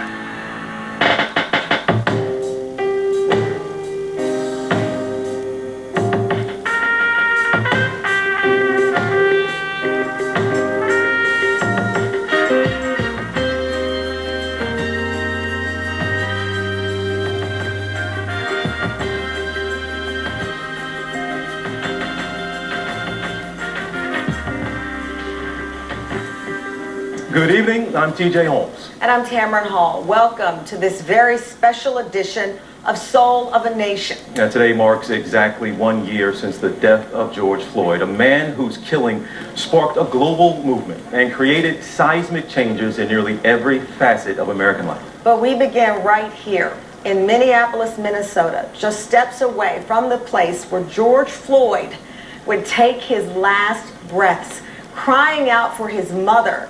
We've all seen that video and the disturbing images. That will stay with us forever. But in this hour, we've decided we're not showing it. You will not see it here tonight. Instead, we are going to focus on his life. We're going to focus on George Floyd's story. We're going to talk to the people who knew him best. And we'll look at this past year, examine how that tragedy, that crime, those 9 minutes and 29 seconds sent shockwaves through the world that continue to reverberate today. George Floyd's senseless death was a flashpoint for change, but his life deserves a closer look. His family and friends are sharing how they want the world to remember the man they affectionately call Big Floyd. George Floyd lived life like most of us. He made good choices and some bad choices. He tried to be good to people, and on that day he was mostly minding his own business. On the day that he was killed. For this generation of Americans, this will be their Emmett Till moment. They will never forget the summer of 2020, the death of George Floyd.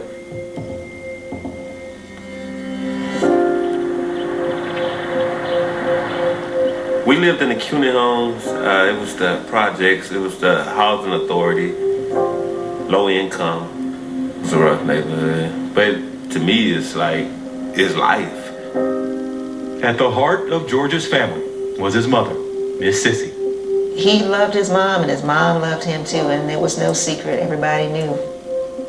George and my mom, as you watched them, that Love and Happiness song with Al Green,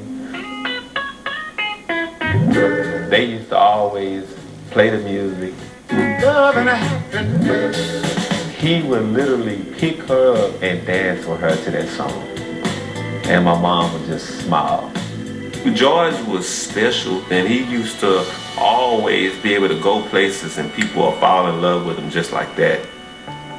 Douglas Elementary was listed as the 5th poorest school in Houston ISD. The boys and girls would write an essay on what I want to be when I grow up. When I grow up, I want to be a Supreme Court judge. When people say, Your Honor, he did rob the bank, I will say, be seated. He was a good student. He was a really quiet student until he got on the playground. Floyd, he was good in football and basketball. That's his territory. Nobody could mess with him on the court. I remember they threw him a pass. He jumped up, extended his body all the way out, caught the ball, and he ballerina tapped in the back of the end zone. Floyd's scholarship offer brought promise to them projects more than people even know. George would be the first in his family to go to college, but he'd be back home within 2 years. The police used to do sweeps in the CUNY homes. I thought they just did that in every community. He would have trouble with the law. The most serious arrest, aggravated robbery. He pled guilty and served 4 years. It goes from not just you losing your career and your future, it goes to now fighting to have freedom in any parts of your life.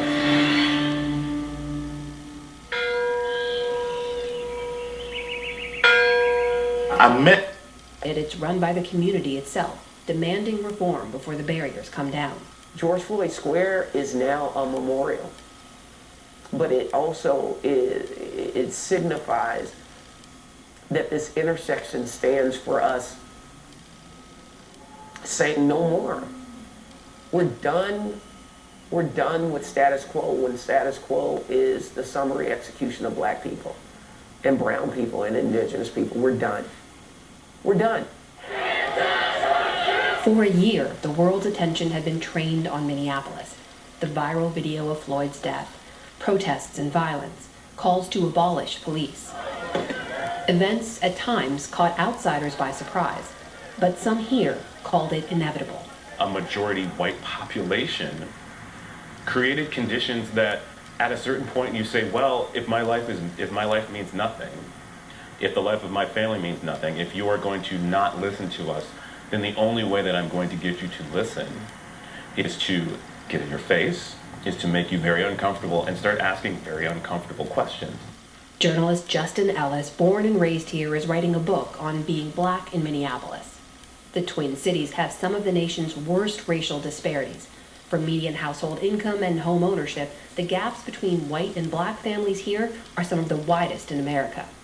Ellis says racist policies and outcomes are hidden in Minnesota beneath a perception that the state welcomes everyone regardless of race.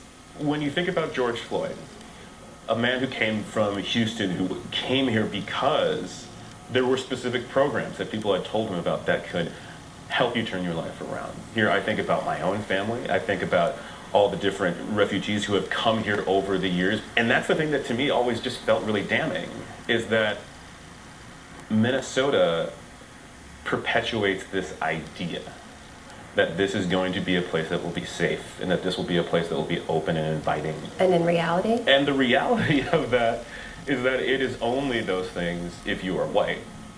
That's a reality 23-year-old SIOUX Dua has lived his whole life. The son of immigrants, he grew up just miles from George Floyd Square. In Minnesota, like the most racist experiences I've had have been with people that I'm sure would argue that they're a liberal. They might have like the Black Lives Matter bumper sticker, but they harbor, intense resentment for African American people. SIOUX's father, Remy, is from the Ivory Coast, his mother, Thorin, from Iceland. They came to the U.S. in the 1980s, met at the University of Minnesota, and had SIOUX in 1998. Together, they learned that raising him in America would be different than in their home countries. So you don't come and say, I'm going to raise a black child. You say, I'm going to raise a child, a human being, who will and you do your best to raise that human being to function in society. It's society that forces you to see your child as black and white. As Isaac grew, so did his mother's fears, especially with each new video of police violence against black men. The last year, she says, has been hell. And, you know, mothers of black children, we're all terrified. It feels sometimes like a Russian roulette. You know, whose son is it going to be next? You know, I somehow thought that George Floyd murder was going to be the end of it, that was the drug that filled it, and that was it. And so, just before the verdict, they killed another one. And, you know, Dante writes, you know, he looks like my son. And,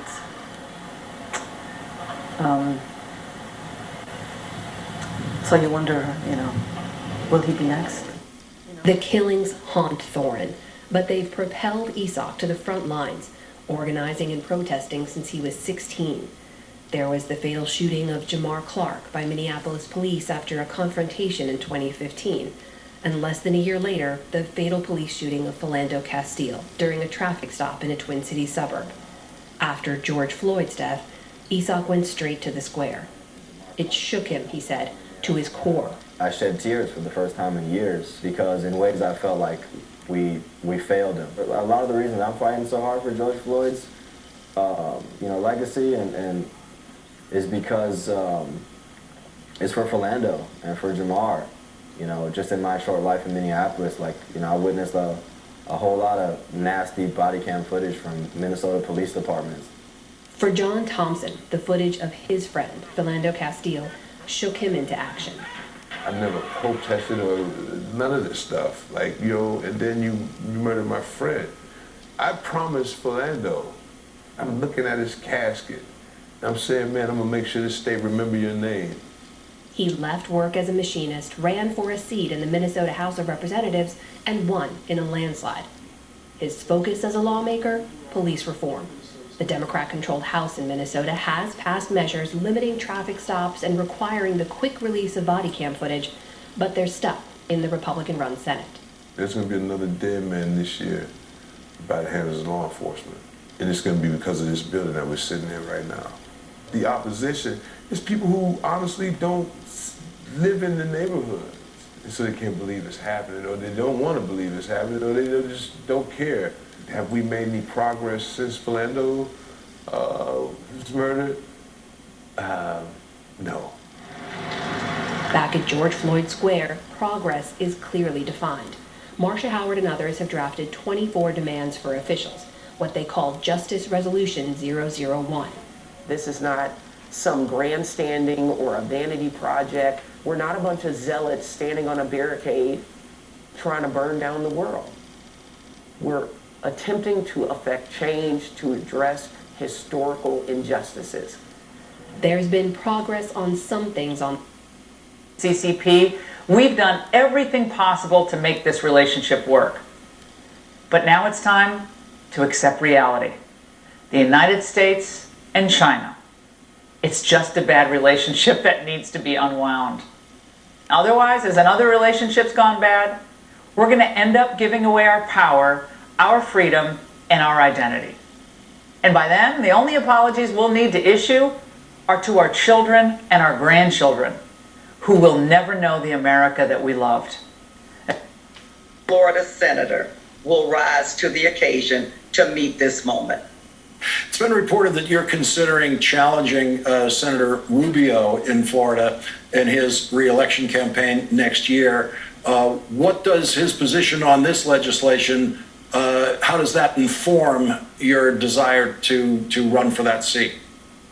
Well, I am seriously considering a run for the U.S. Senate, challenging Marco Rubio. Look, Lauren, the voters in Florida, the people in Florida, deserve to have a senator that is not there to represent himself or the most elitist. They deserve to have a senator that represents them and cares about the issues that they care about. Reforming our criminal justice system is one of those issues, but I am convinced that neither senator, certainly Marco Rubio, will not stand up and vote for the legislation. Number one. And number two, if he shows up at all. So I am seriously considering challenging him. I will make that decision soon, so stay tuned for that moment. Congresswoman Val Demings, thank you very much for starting off our... Ask yourself, are my bones strong? Impeached, one-term former president who could face potential criminal charges over his family business. That's where we are tonight. After a year of turmoil, a year of hate and division, a year of COVID, a year of reckoning with race in the wake of the murder of George Floyd, that's where we are tonight. Still, with the craziness, the insanity on the right. One party. That's who the Republican Party, that's what the Republican Party is right now. That's who you are right now. Own it. The party of insensitive statements about the Holocaust and Jewish people. The party of anti-Semitism? It's like nothing any former president has faced before. Manhattan's DA convening a grand jury that is expected to decide whether to indict Donald Trump if prosecutors present criminal charges in their investigation of the Trump organization. That is according to the Washington Post. The latest, next.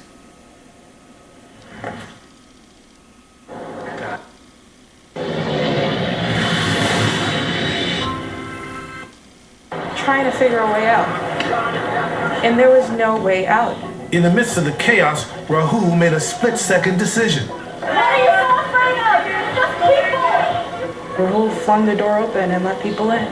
He's like, come on. I'm like, all right, we got to take this opportunity. I'm not trying to get arrested tonight. He opened his home to 72 protesters, strangers, many of them suffering from the sting of tear gas. We're okay here? Yeah, you are. Is everybody in this house okay here? Yeah. Appreciate you, brother. Thank you. So at that point you say, I'm going to open the door and you let them in. I saw humans intentionally hurting my sisters and brothers feet away from me.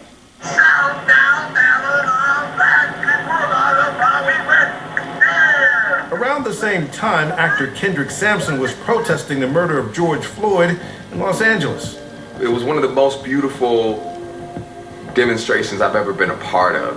While he was protesting, Kendrick says the police became violent.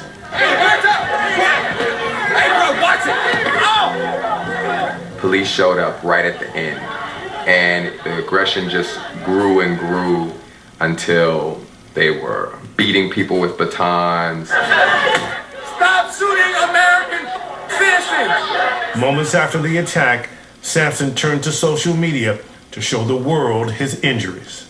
You see this? Baton, rubber bullets. Dude looked at me in my eye and aimed straight at me. He says the abuse left him traumatized. I would wake up with adrenaline, just my heart racing. I have a lot of trauma that I still have to work through. A year later, the LAPD now undergoing reforms and training to address more appropriate protest response.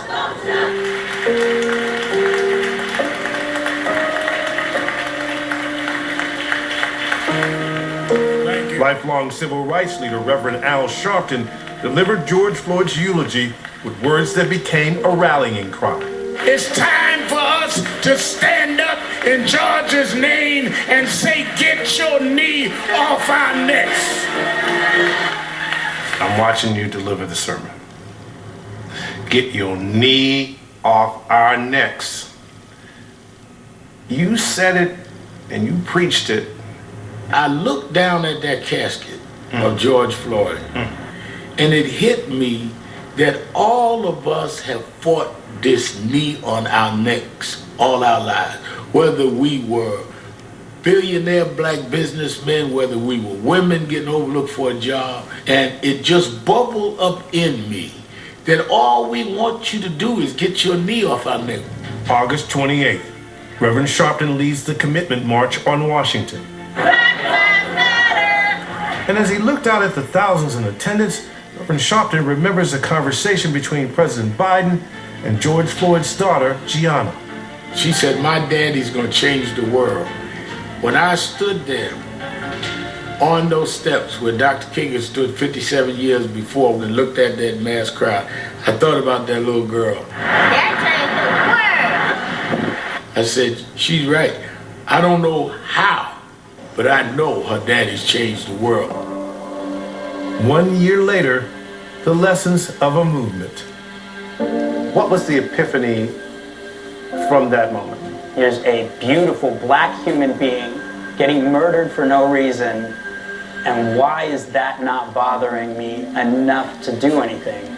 The recognition that I have racial tendencies, I have cognitive bias, and I have to look at myself as if I am the racist number one and address that in me first. To have that introspection with the help of my new family members and people of color and black Americans that were in this house with me. All different people, different ages, different races coming together, and yet it all centralized in this house. This house becomes a microcosm of the whole movement. The connection that was made here was so natural.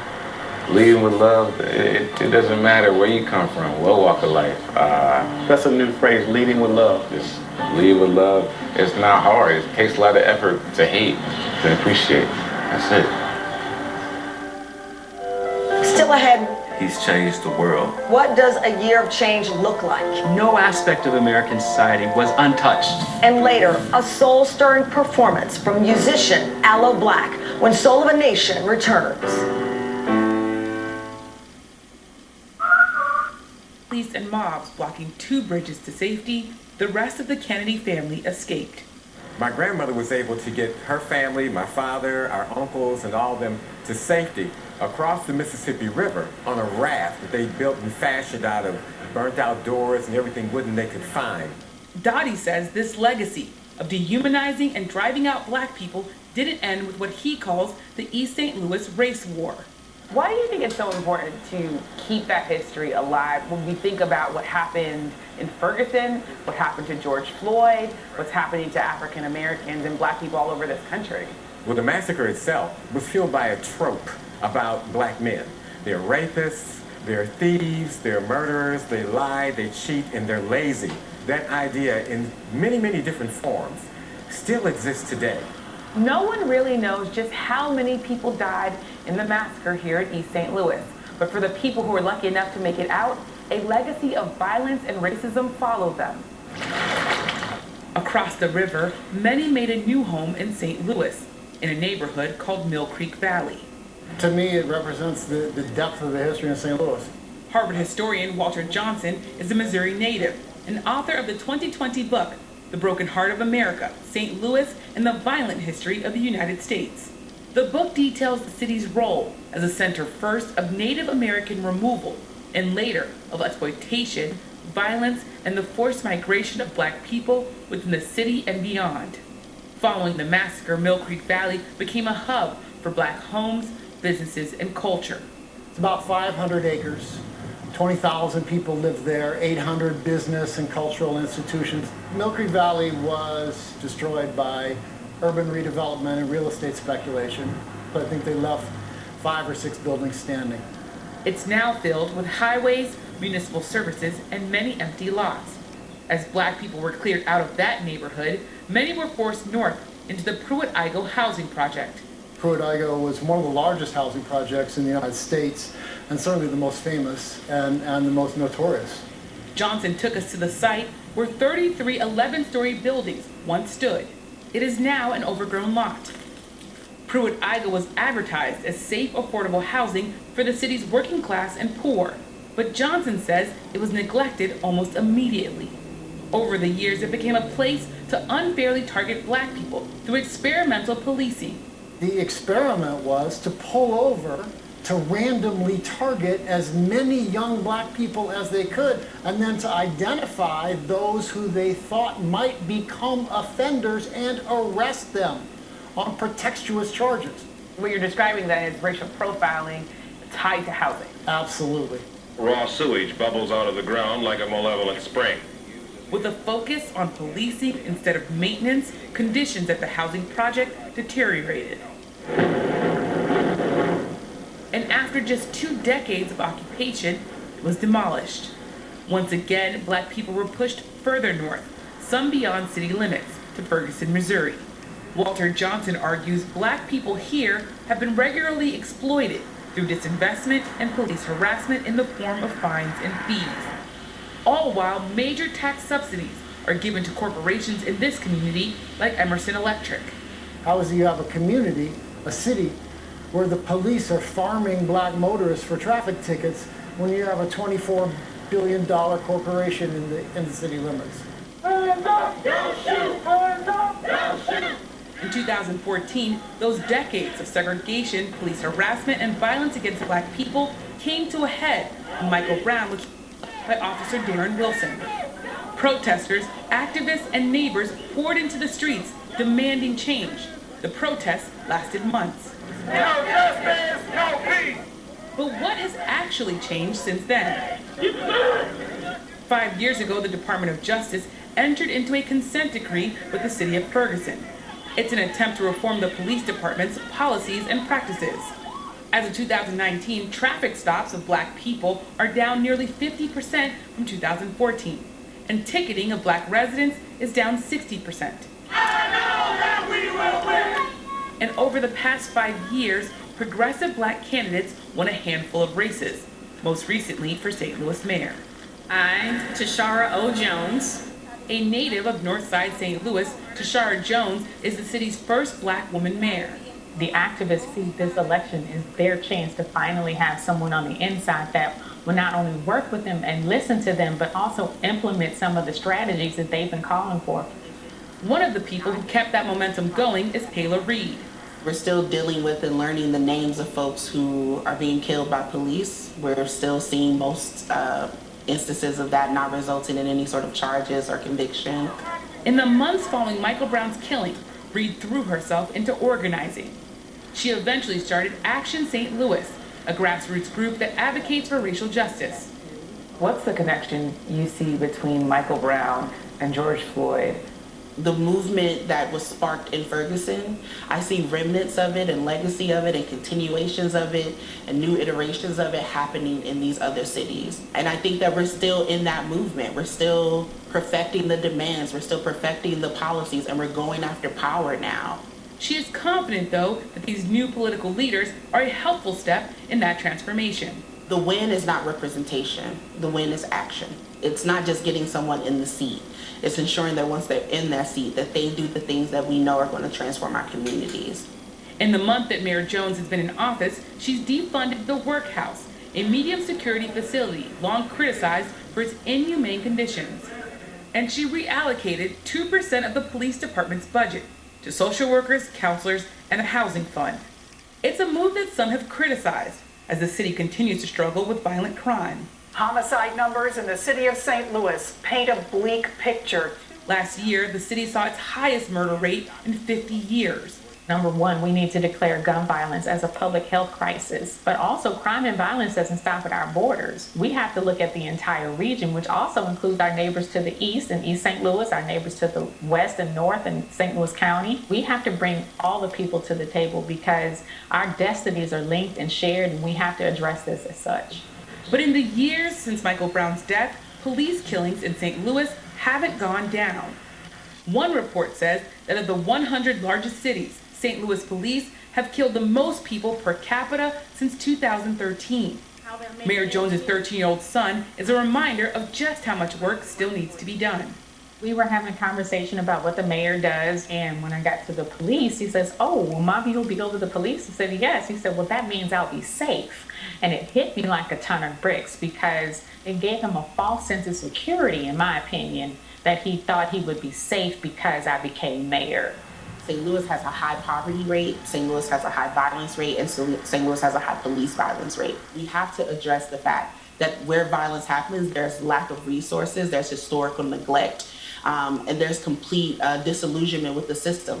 Jones is hoping a $500 million infusion of federal stimulus money for things like housing, broadband, and workforce development will also help address the lack of resources.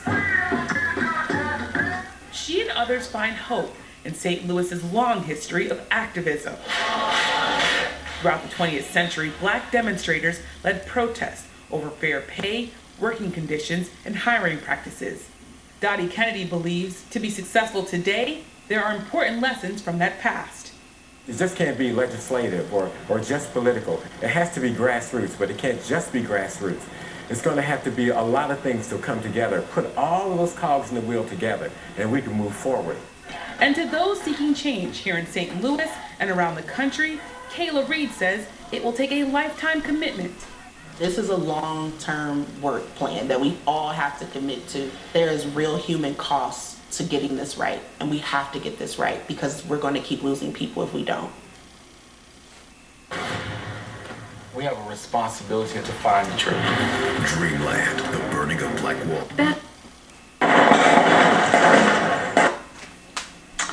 Now, this is a legacy of the BLM movement post-George Floyd.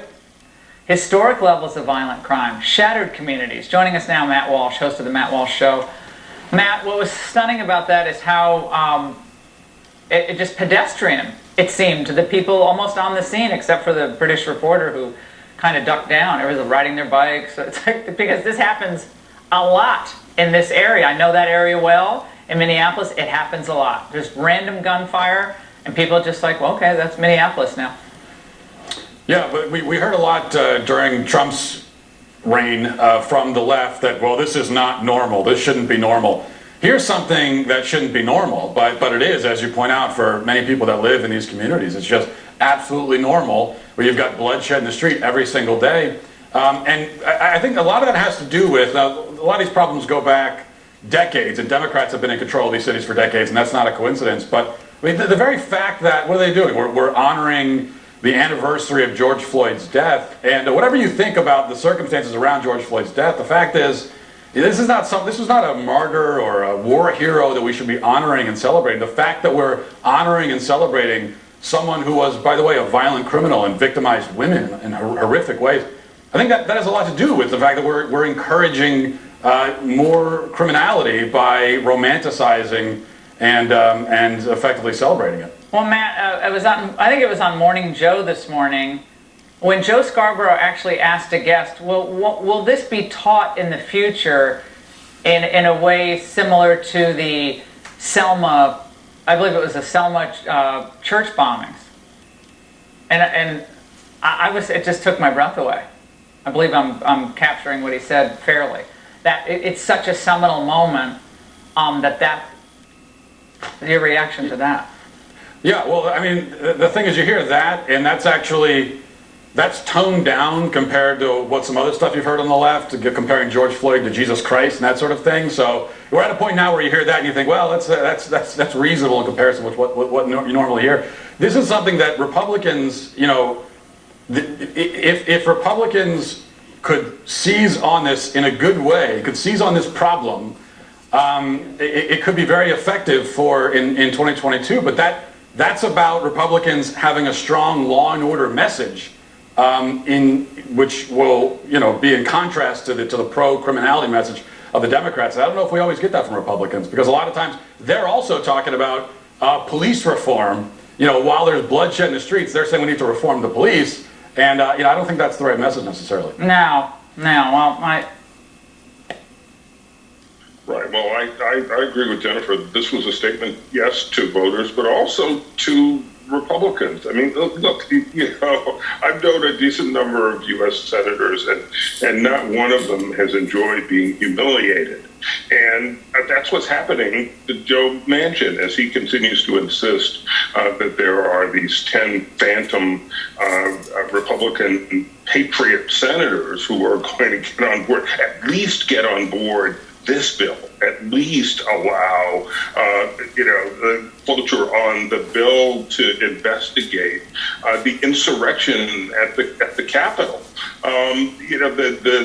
This grave threat to our democracy, this horrible day that they all experienced, and he can only find one so far who will join in. That is humiliating, and he's not going to enjoy that. And I think he's letting his Republican colleagues know that this is not an experience he will tolerate indefinitely or forever.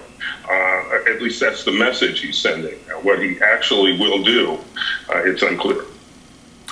Jennifer, the end game here is a peculiar set of choices for Democrats. If this commission somehow was voted into law with Republican cooperation, it then seems to me to be structured as a dysfunctional commission in which no subpoenas can issue without Republican members voting for those subpoenas. Those Republican members will be chosen by Mitch McConnell and Kevin McCarthy. We know Kevin McCarthy will only choose members who are approved by Donald Trump. And Mitch McConnell will want to choose members who don't offend Donald Trump. The people the Republicans put on this commission could just make the whole thing completely dysfunctional. They can, and the Democrats, Pelosi has been in this position before. This will be new for Schumer, where they've had to decide, do we participate in something like this, knowing that how the Republicans are likely to behave. The Benghazi committee comes to mind, right? At the time, the Republicans were in charge of the House. Benghazi committee formed. The Democrats had to decide: do we put people on that committee? Do we not? We put people on that committee. We're sort of validating it. And they went ahead and did it because engaging in that way at least kept them in the game. Yes, the Republicans are going to do what they're going to do, but you have a platform to put your best investigations forward, understanding that they can't do subpoenas and and all of the restrictions that Republicans are putting on them. So I think that they still believe that this is a worthwhile thing, and they have a lot of experience with Republicans, playing Trump, bowing to Trump and playing the games that he wants to play, but they still think that something worthwhile can come out. Well, listen. It has been said, especially when he was running and when he was first elected, that if anybody can do it, if anybody knew the Senate, if anybody knew Washington, it was Joe Biden, the former vice president and president-elect then.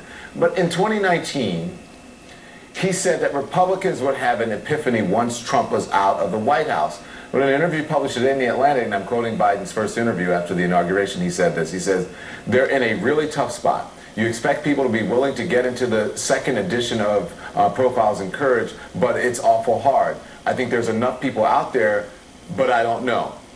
So has he changed his views on bipartisanship?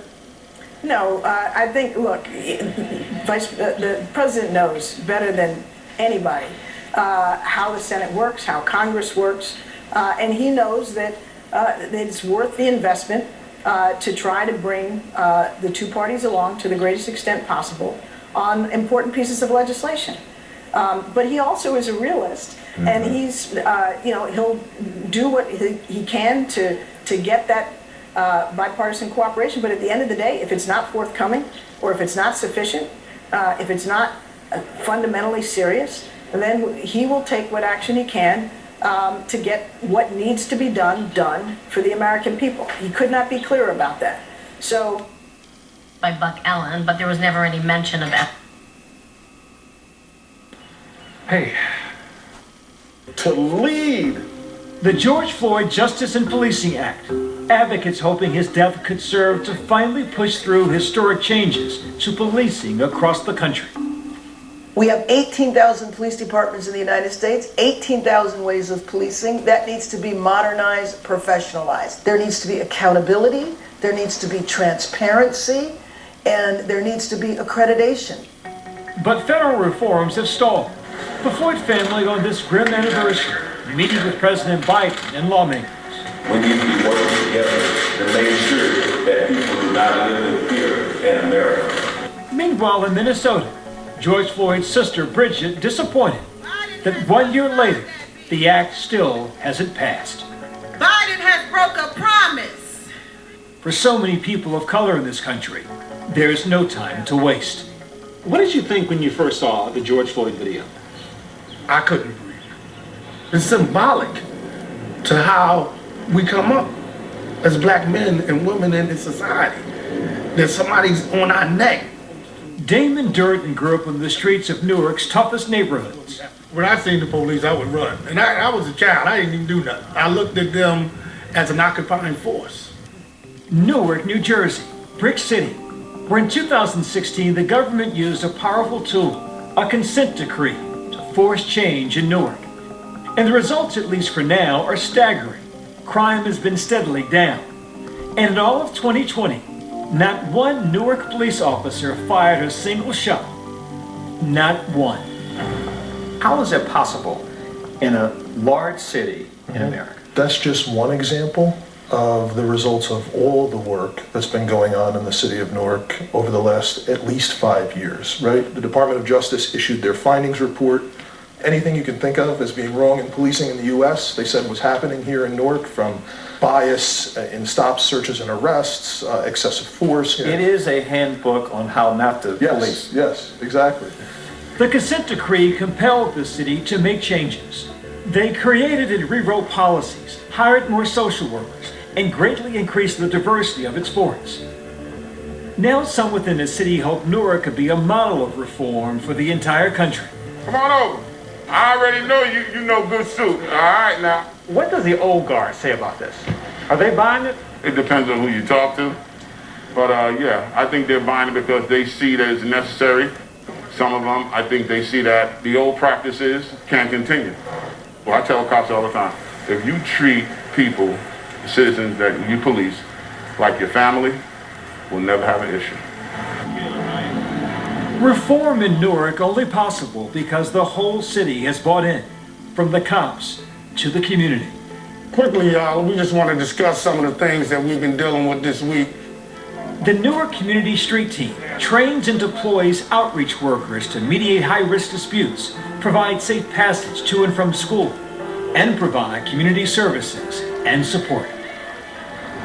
What's your mission? Well, our mission is really to bring healing to the community. You're not doctors, are you? We're street doctors. We're looking at violence through the public health lens.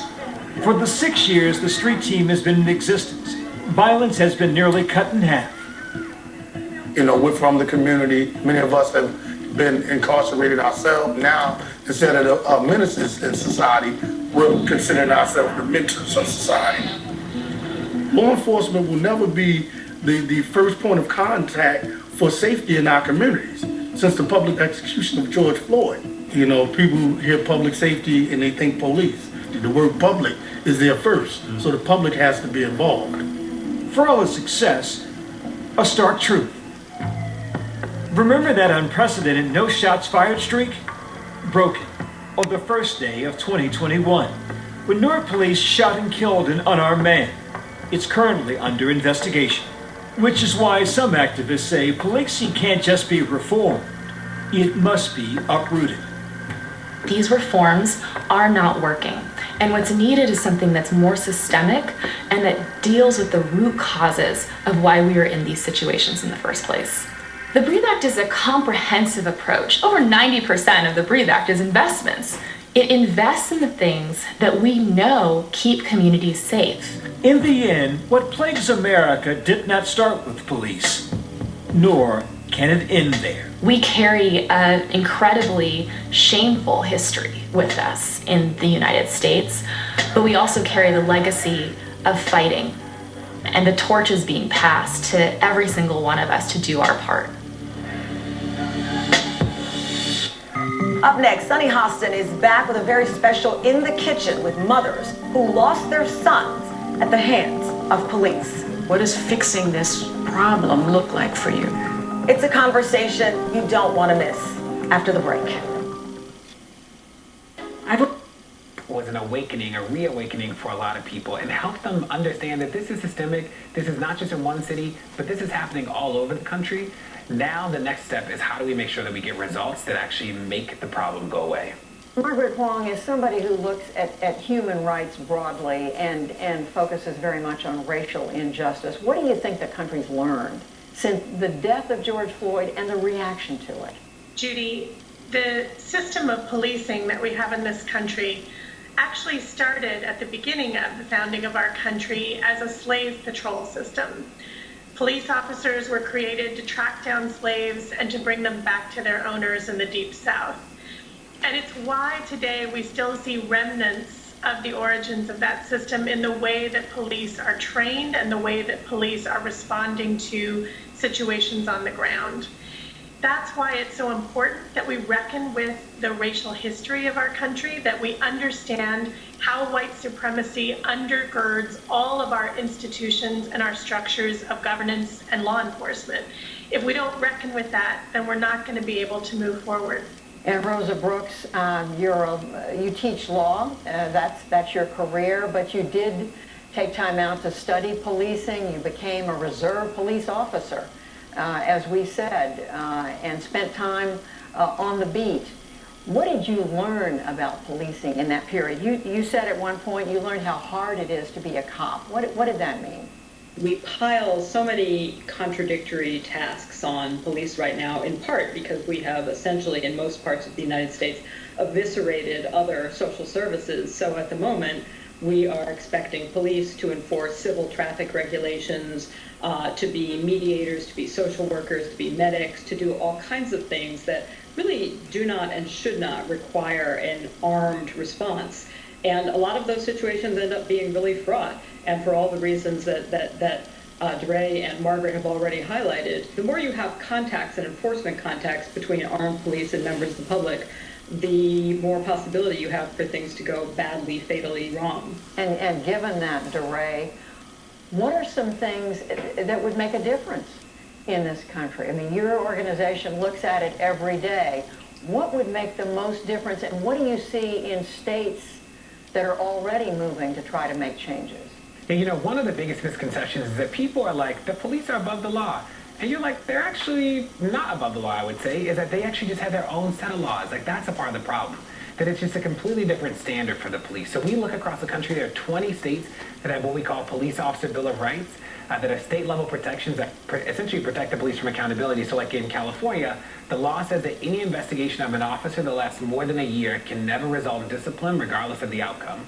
That doesn't make sense. In Louisiana, the law says that officers who engage in misconduct get 30 days before they can even be asked any question. Maryland is actually the first state that ever had one of those laws, and importantly this year, the first state to repeal such a law. So there is progress happening. There is hope. The use of force policies matter. Restricting no-knock raids matter. Police unions have a lot of power, and breaking that power so that we don't inhibit rules around accountability is actually a really big deal. So those are some of the things. In the George Floyd Act, you know, there are some good things that are in it, and I know that Cory Booker's team and a host of other people are working on revisions, so I think that the next set that we see will have even more of the demands that have risen up from community over the past year. Margaret Wong, as you listen to this, as you listen to the remedies that are out there, whether they are enacted or not, which ones do you see making the most difference? Judy, I think one of the most important things to do is to actually acknowledge the history of the Confederacy and to put it away for once and for all. In this country, there are still more than 1,700 symbols of the Confederacy, monuments, statues, buildings named after Confederate generals. These every day are a signal to people of color, and particularly to Black people in this country, that they're still not equal. And if we're going to make this change happen, we have to eliminate the symbols that perpetuate the undergirding structural racism that is around. Rosa Brooks, connect that to what you see inside the police and how they think about what their job is every single day in this country. I think police are confused. They're as confused as the rest of us. A lot of people join policing because they want to help people. They're often were crime victims themselves or close to someone who's a crime victim. But the job makes them quite cynical, in part because you're seeing people often in the worst moments of their lives. They're angry, they're distressed, etc. It can lead police officers to feel like there's nothing much good in humanity, and that cynicism, I think, is a reason that suicide kills more police officers each year than every other cause combined. I think also police officers, like the rest of America, are really struggling. And in Washington, D.C., for instance, where we do have a majority Black police department, where some of the types of reforms and changes that DeRay was talking about have improved the department significantly in the last 20 years, we have a lot of officers who are really, I think, struggling because they want to be doing things that are good, but they recognize that they're caught up in a system that in all kinds of ways does perpetuate racial injustice. And DeRay, coming back to you on that point, what message do you want to send to individual police officers about how they see their job and how they treat all Americans? Yeah, in some ways, I don't think this is really an issue about the individuals. I'm mindful that the individuals do make choices, right? So when the police say this is hard, it's like you choose to kill somebody, you choose to harm people, like that's a choice. But I'm also mindful that we need to move away from policing as a response to all crises or conflicts in communities, right? So when I hear people say police now, I just swap that out with the phrase person with the gun, because that's really what people mean. And it's like, do you need a person with a gun to respond to somebody with suicidal ideation? You don't. Do you need a person with a gun to be the person that tells you that you don't have your tail light on? Like, you don't, right? The police actually are the first people to tell us that they're doing too much, they're not social workers, they're the first, and the moment that we agree with them and say, cool, let's move away from policing and go to preventative work or social services or other interventions in conflict that are not people with guns, then they freak out. And I think that we actually just have to normalize this understanding that there are a host of ways to deal with conflict that are not calling people with guns, which is what the police are. On the one place where 355-3172. That's 1-800-3... Serious. So this is no time to wait. Talk to a doctor right away. I mean, so many men, we have to get this bill passed. And the one thing I was that was very encouraging, Don, was we all talked about they're trying to pit the police unions versus the civil rights groups. It's not either their issue or our issue. It's an American issue. And we have to solve this issue together. That's the only way we will get meaningful police reform on the federal level. We have not had it in 57 years, Don Lemon, and that's why it has to pass to prevent some of these unnecessary killings of black people. Ben and Philonis, thank you both. I appreciate it. Thank you. Suspicious powder is sent to Senator Rand Paul's house, and he is blaming, take this, an 80s pop singer.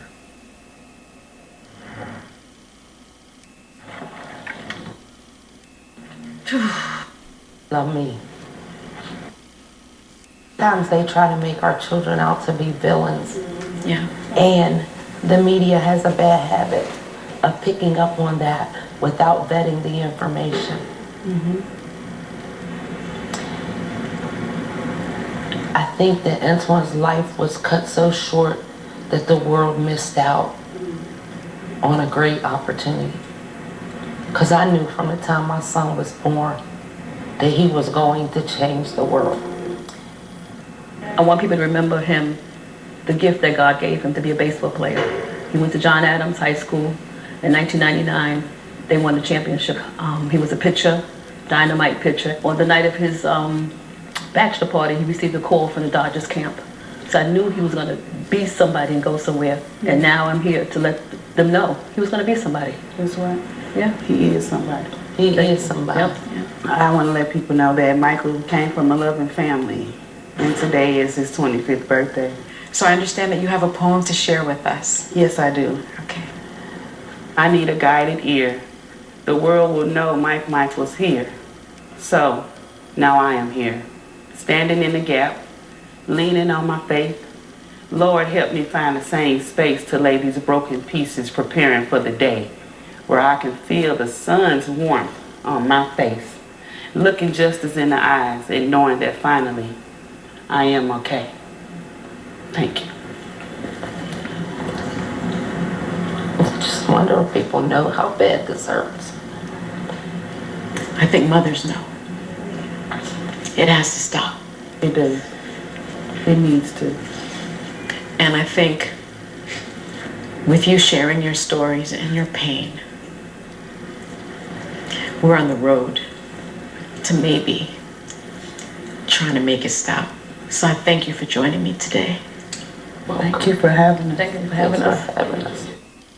Straight ahead, a riveting musical performance from Aloe Black that is right on key with the times.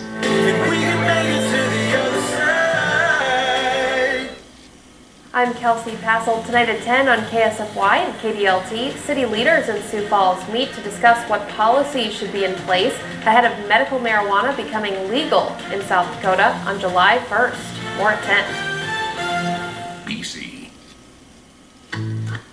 Information in the way policing departments respond in communities.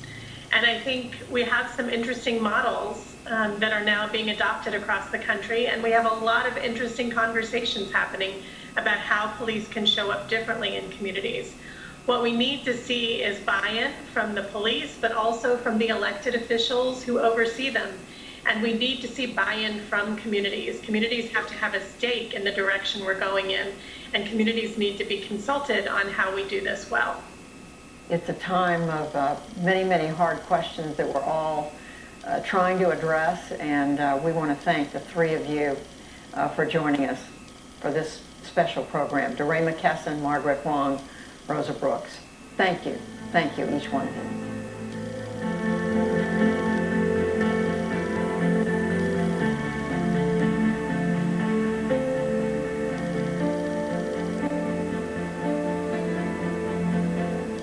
Whatever comes from efforts to improve relations between Black Americans and the police and race relations overall in this country, the murder of George Floyd was a historic marker.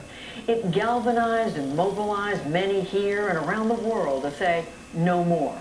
It ignited countless public debates about policy and millions of private conversations about attitudes. And it reminds us that what sets this nation apart is the constant striving to do better. In order to form that more perfect union laid out in our Constitution, we have no choice but to keep working, keep talking, keep striving toward better policing, more engaged communities that make the safety and well-being of all Americans the priority of all of us. I'm Judy Woodruff. Thank you for watching. This program was made possible by the Corporation for Public Broadcasting and by contributions to your PBS station from viewers like you. Thank you. Or insulin increases low blood sugar risk. My mom had to rock me to sleep, hopping from hotel to hotel because we didn't have a home, and looking over our back every day in the process. Having panic and anxiety attacks every time I seen a police car, not knowing who to trust because a lot of people are evil with bad intentions. I hold that weight. A lot of people call me a hero, even though I don't see myself as one. I was just in the right place at the right time. Behind this smile, behind these awards, behind the publicity, I'm a girl trying to heal from something I'm reminded of every day. Everyone talks about the girl who recorded George Floyd's death, but to actually be her is a different story. Not only did this affect me, my family too. We all experience change. My mom the most. I strive every day to be strong for her because she was strong for me when I couldn't be strong for myself. Even though this was a traumatic, life-changing experience for me, I'm proud of myself. If it weren't for my video, the world wouldn't have known the truth. I own that. My video didn't save George Floyd, but it put his murderer away and off the streets. You can view George Floyd any way you choose to view him, despite his past, because don't we all have one? He was a loved one. Someone's son, someone's father, someone's brother, someone's friend. We, the people, won't take the blame. You won't keep pointing fingers at us as if it's our fault, as if we are criminals. I don't think people understand how serious death is. That person is never coming back. These officers shouldn't get to decide if someone gets to live or not. It's time these officers start getting held accountable. Murdering people and abusing your power while doing it is not doing your job. It shouldn't have to take people to actually go through something to understand it's not okay. It's called having a heart and understanding right from wrong. George Floyd, I can't express enough how I wish things could have went different. But I want you to know, you will always be in my heart.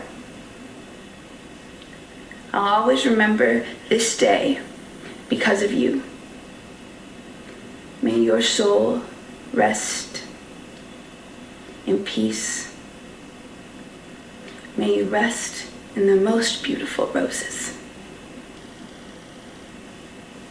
Darnella Frazier. Thank you to Caroline Randall Williams for reading Darnella Frazier's statement that she released today. Darnella Frazier gets tonight's last word. The 11th hour with Brian Williams starts now.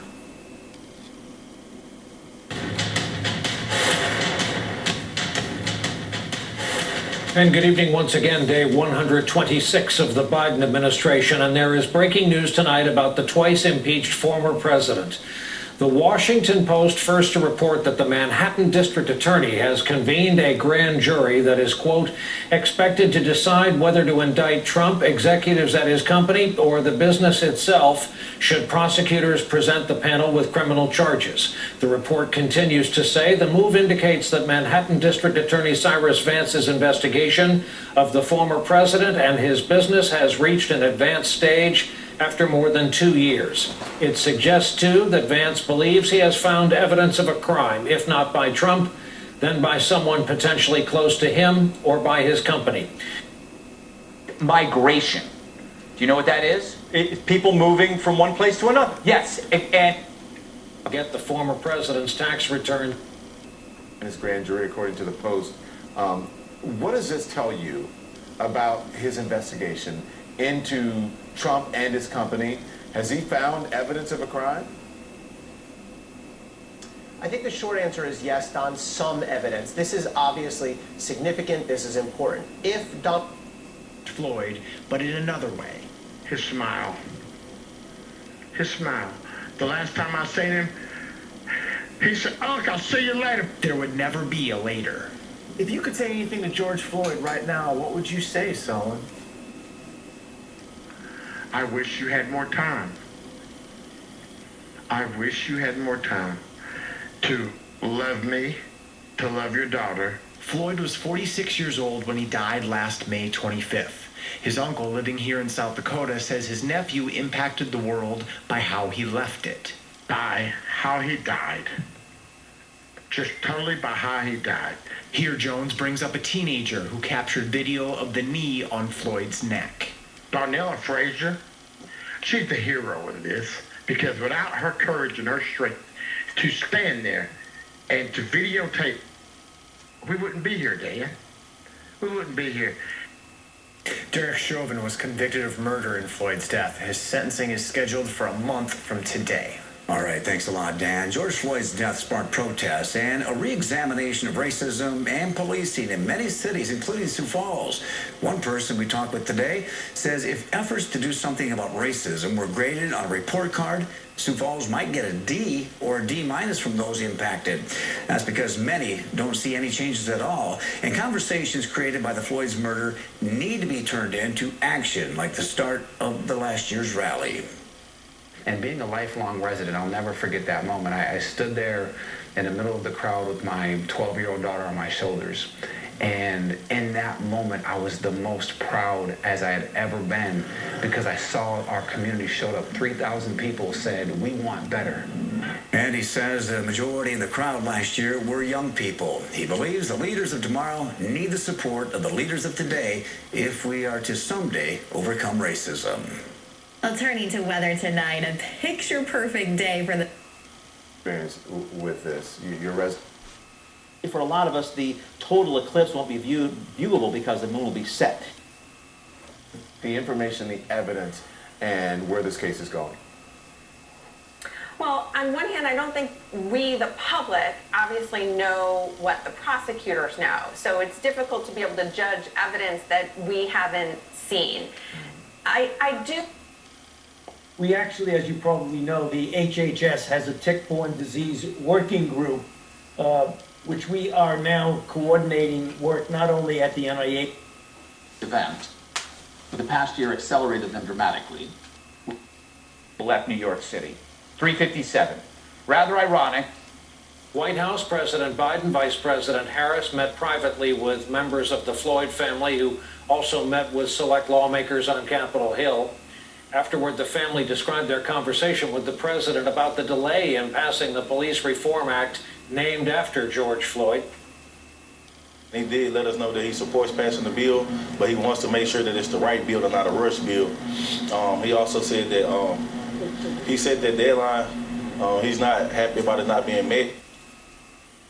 Late this afternoon, Biden himself was asked about the meeting and about the policing bill now stalled in the U.S. Senate.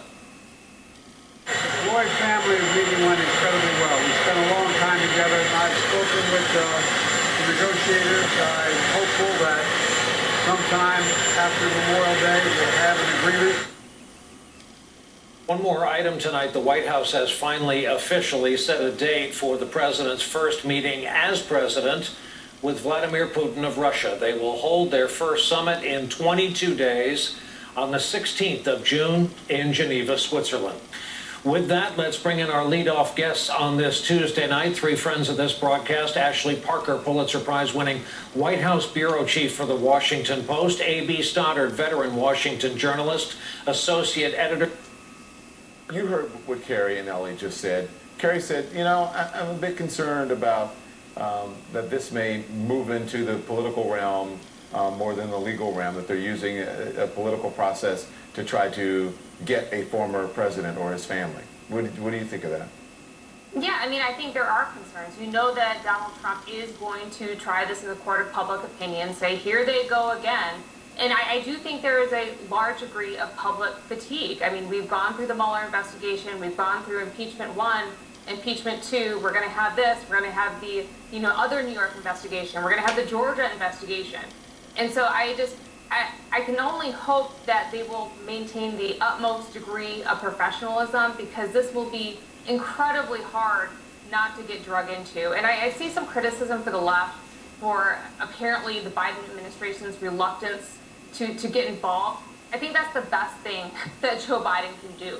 Let this play out with the investigators who are handling it in a professional, discreet way. The facts will go where we need them to go, and we'll find out everything when we need to find it out. Past state. Now, the city of Yankton is also preparing for IM26 to take effect. Yankton city commissioners will take up a second reading of an ordinance that would regulate medical marijuana dispensaries in the city. There are quite a few requirements regarding the Israeli-Palestinian conflict could affect anti-Semitic attacks worldwide. A COVID-19 update in South Dakota. Health officials reporting 81 new cases, but no additional deaths today. The number of active infections around the state has dropped to around 450. Hospitalizations have dropped to around 40. Governor Kristi Noem's campaign has formed a federal political action committee. The Associated Press is reporting that Noem's campaign registered a PAC with the Federal Elections Commission called the Noem Victory Fund. Campaign finance experts say the move means the PAC can distribute funds into elections beyond South Dakota and possibly fuel a future campaign for federal office. Noem has said multiple times that she's focused on getting re-elected as governor next year, although her nationwide fundraising network has fueled speculation. that she could be eyeing a 2024 presidential bid. Memorial Day weekend marks the beginning of a busy summer season for the community blood bank, but organizers say they're experiencing a significant shortage